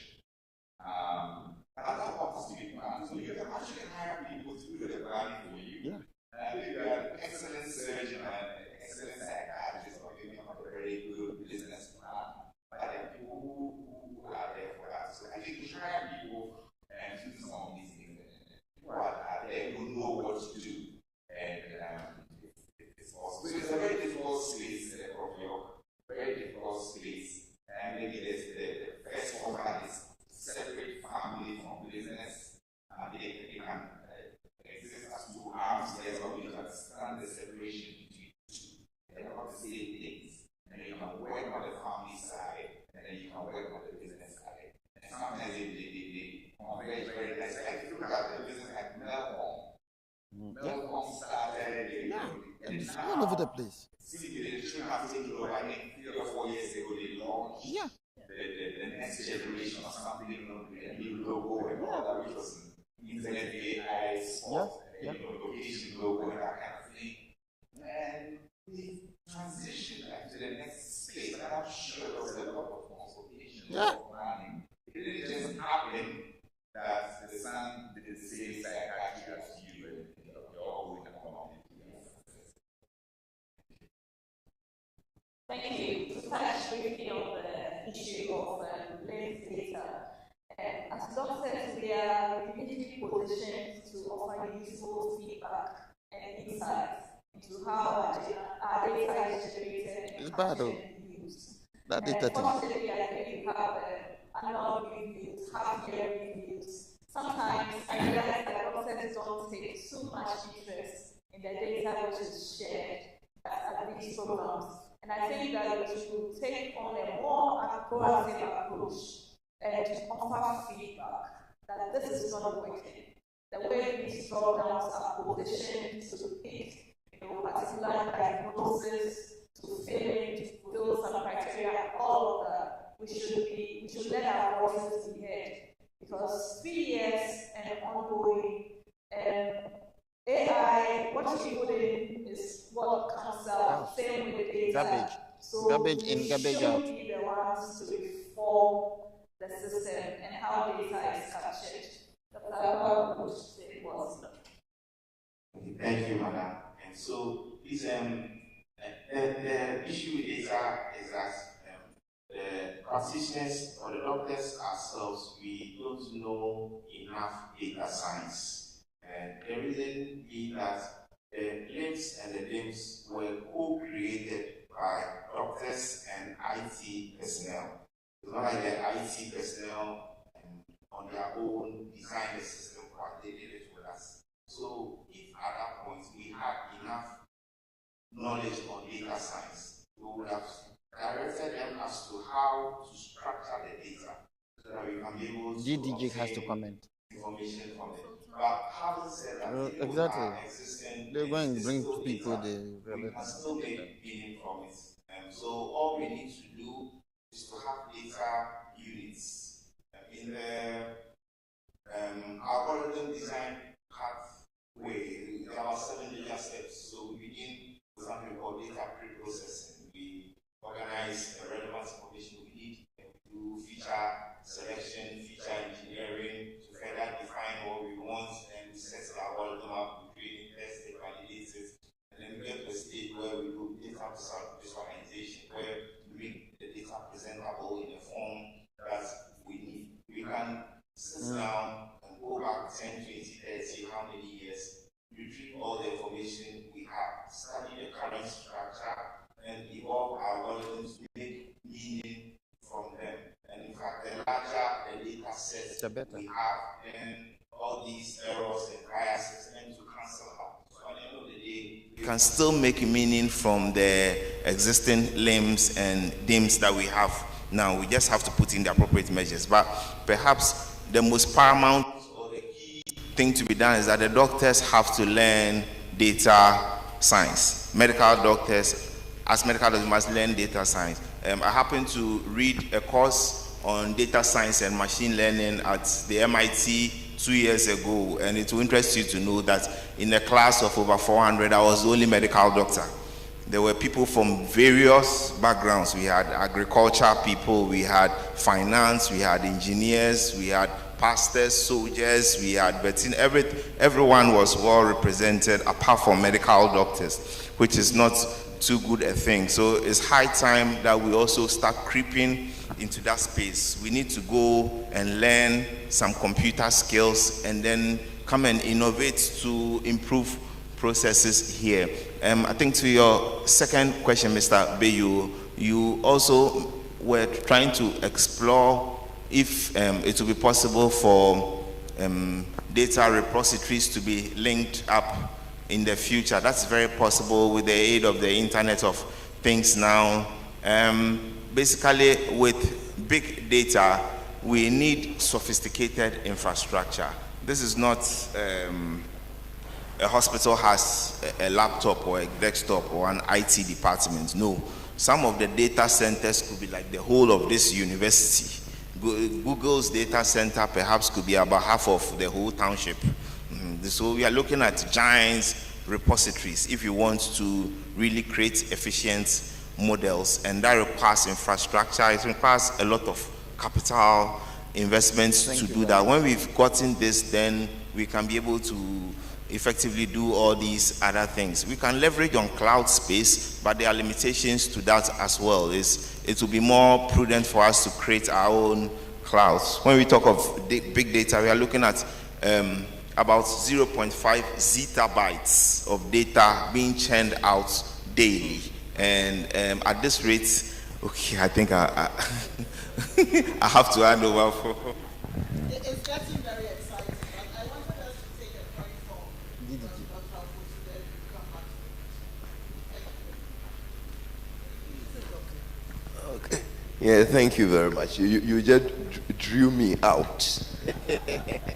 Well, to comment on, I think most of it has been said already, but the critical thing is about, I mean, if you want data quality, and to be really honest, and we bash ourselves a lot, but a lot has happened over the past 10 years in terms of improvement of data quality. But you see, it is an investment of time, people, and interest. And as I say, we, the doctors, we are the major generators of the health data. But we are the least interested in the data. We need to do the flip. That once we get interested, what we've seen is that when there's utilization of data, then data quality does improve. Because then you see the utility of what you are collecting. But by and large, most of us just go through the routine and stuff and do our clinical work and get away with it. To get quality in data, there needs to be a concerted effort. It's the same way I always liken it to the primary data collection that we do for research. It's the same for the routine administrative data collection that we do. The same principle holds. You want certain variables collected.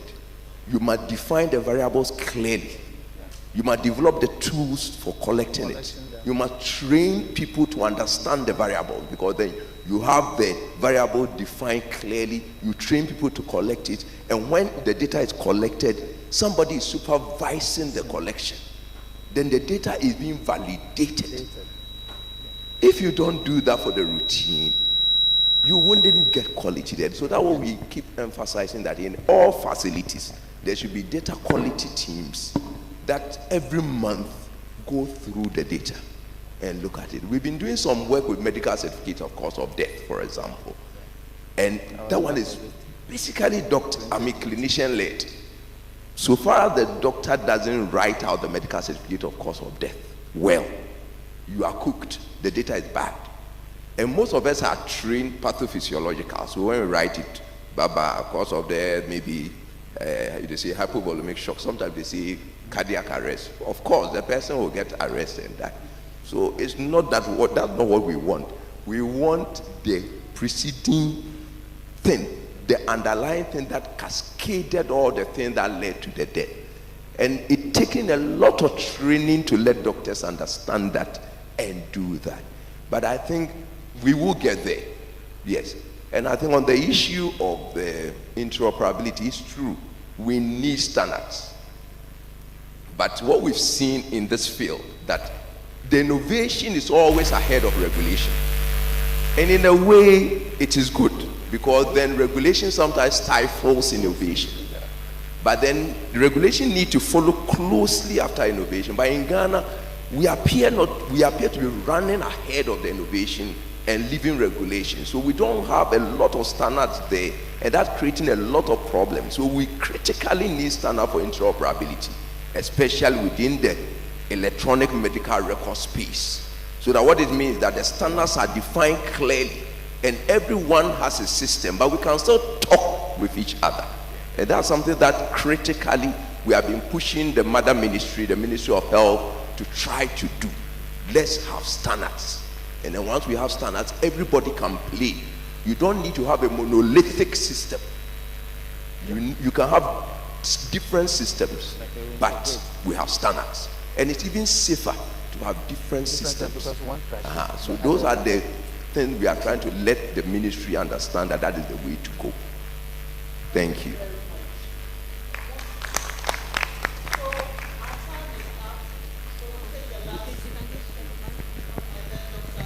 Yeah. Thank you very much. My first question goes to Divine. Yes.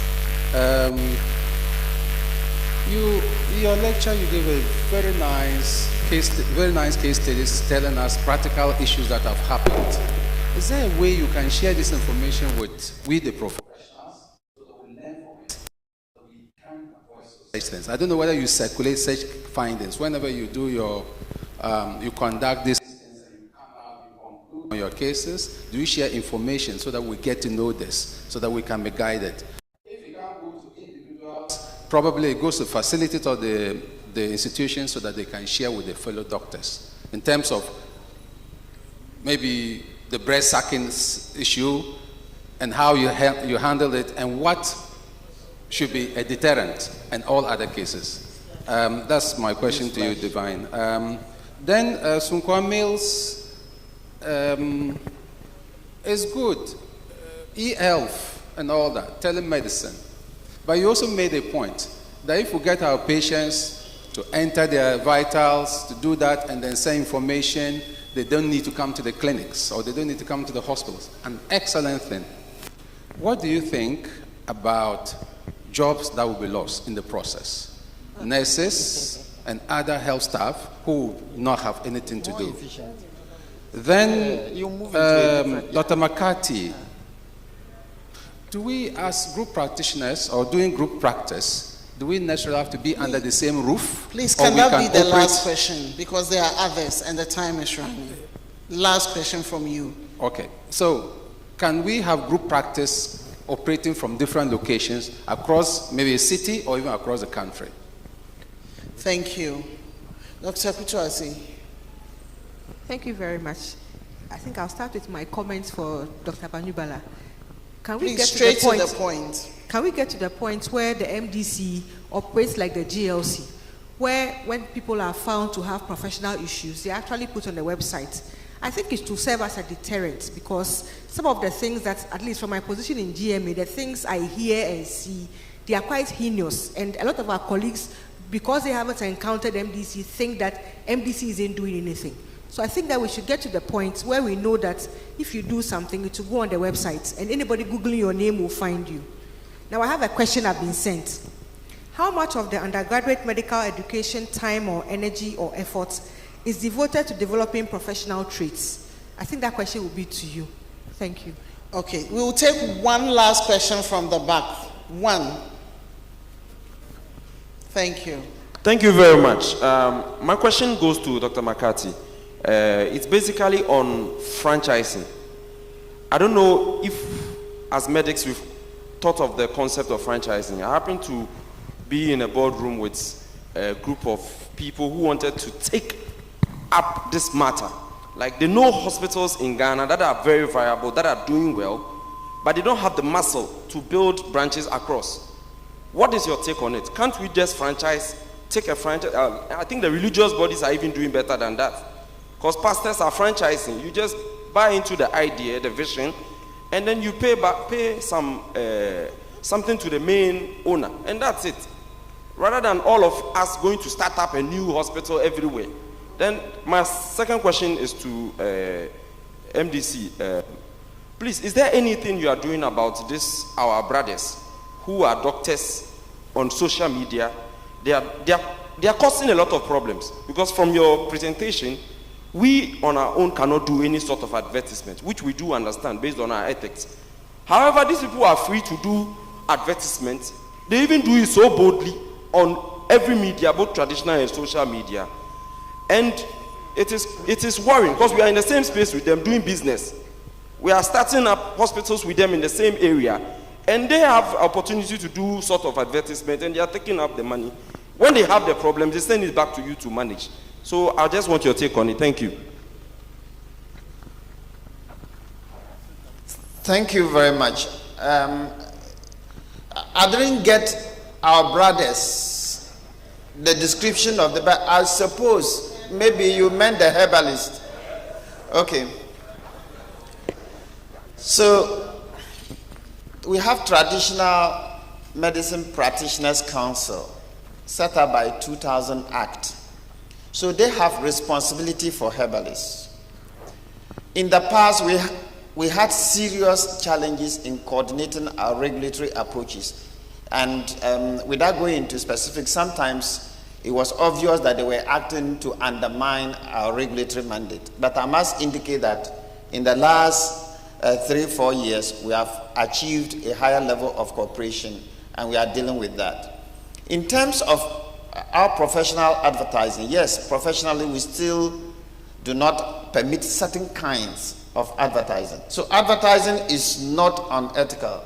It is unethical advertisement professionally that is prescribed. We have draft legislative framework, which we're hoping that would have passed Parliament, but unfortunately the ministry didn't show enough enthusiasm at the time, which allowed us to be able to deal with some of these problems, to allow health institutions to advertise, have approvals from us to advertise specialist services that you provide in a manner that reflects the realities of today, so that we can then deal with the concerns that we have. But hopefully in the coming years we will be able to achieve that, and that will take that out. The next question was in respect of disciplinary measures and putting them out to the public.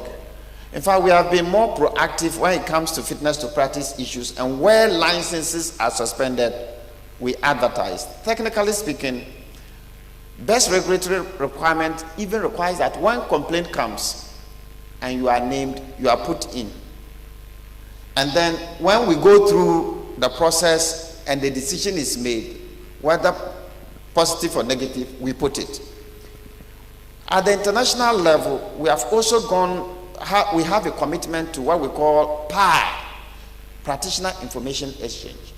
And where we have disciplinary information, we share across. So GMC, Australian regulator, New Zealand, Federal States Medical Board, the Indian, Singapore, all of them, China. So we share information. So if there is a disciplinary measure that requires suspension of license, we share that information across. So we are also amending laws that will allow us to do that. I'm committed to publishing decisions rather than complaints, but that will be sorted out at the stakeholder engagement when we are making the rules. That is my personal preference, because of the confusion in our context that a complaint just means you are guilty. Meanwhile, when the decision is made, then you may not get the same mileage and things like that. That is my personal, I'm not saying that. But whatever all of us agree to be the position in the new rules that we hope are in draft and we hope to be made, that is my rule. So that addresses the two questions that you are saying. So we don't routinely send questions to institutions or disciplinary actions to institutions, even though our disciplinary processes are open to the public. They are open. By our rules, any member of the public can walk in and sit into our disciplinary issues. In court, however, often the general practitioners, those with fitness to practice issues, they challenge our decisions sometimes in court. I take it upon myself to, in my deposition, to tell the court that this matter must be heard in camera. You know why? Because this and courts are open fora. And say, oh, that's why you do about them. Do you get that? And that will go. Even when you are well and we now say you can work, the Ghanaians will say, hey, who did you go to see? And that does not do the reputation of the profession any good service. So we insist that all such cases, we request the court for us to hear the matters. But a lot of them don't know, and their lawyers don't know. They say in open court, and when the person rises and begins to speak, then you feel that the sentiment is not good. So this is part of it, so that if you have any of them close to you and they wish to challenge us, please, they can do so, but they should advise their lawyers that that challenge should be done in camera. Okay, about franchising, briefly. Yeah, first one was, can group practice be at different physical locations? Yes, it can. Usually it's in one facility or a set of facilities close together to get that advantage. But yes, if your model works where you are in different locations, then it can be fine. But obviously you need to coordinate that very well. The second question was about franchising. I think franchising is a good model to build something that can be streamlined. Like a medical service can be very streamlined. Everything is the same everywhere. So we can do franchising with that. Franchising is also a good way to get equity capital into your medical business, because the people who are ready to give you equity capital, significant amounts of money, are more interested in how you can scale what you are doing times 10, times 100, times 1,000. That's what they are looking for. So if you're only looking for equity capital to build one hospital and build it, it doesn't look really exciting, and it becomes challenging for you to raise money. It looks like you cannot raise it. But if you have a very good franchising model, I think there was a franchising model that started, which was Women's 360, which had a hub and a spoke model, where the antenatal clinics were smaller units that were scattered, and they had bigger facilities that were the hub. I think that really worked well. I don't know how far it has scaled yet, but that is one example of a franchise that was tried in Ghana. So you can research a bit more about that and pick some points from there. Thank you very much. I think that you will join me to give a round of applause to our speakers, Dr. Akwa, Dr. Sunkwa Mills, Dr. McCarthy, and Dr. Banyu Bala. We are very grateful for the time shared with us and all the insights you have given us. Our work is cut out for us, all of us.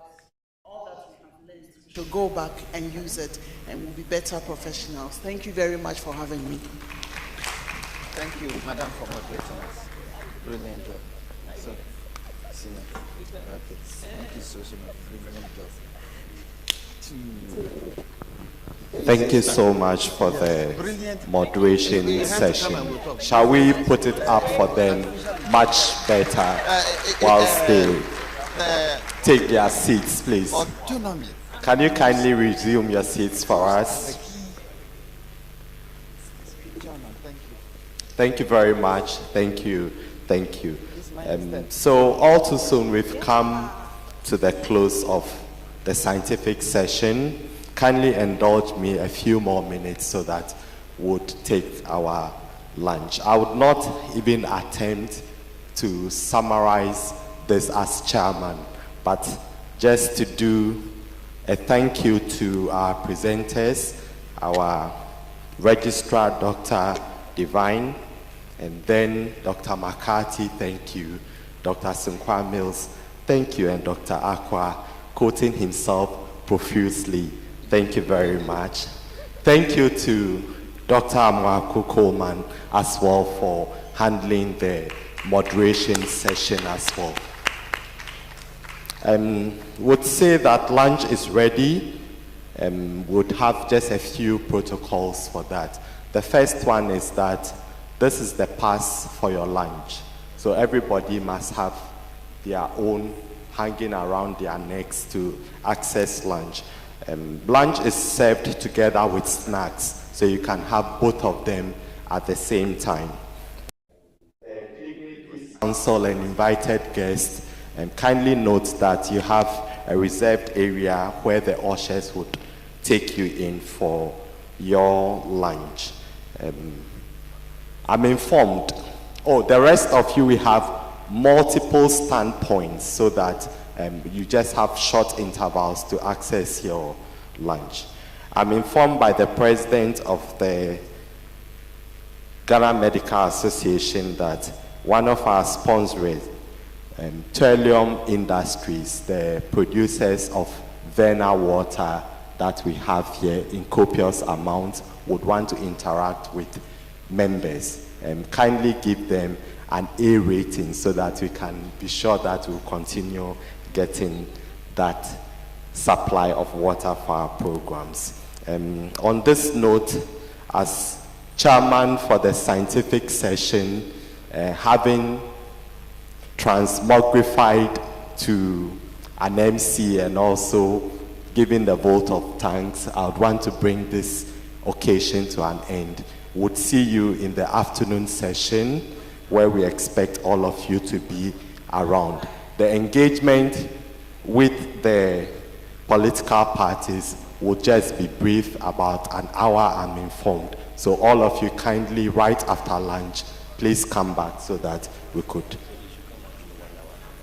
So within an hour, we should be back here so that we can take them, and then we'll see you then. Thank you very much and see you around.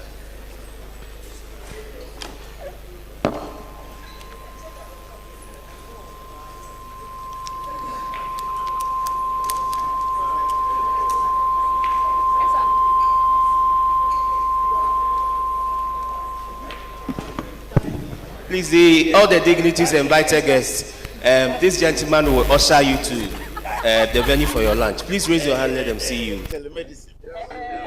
Please take note of him. Thank you. We will follow you. So this way. We go this way.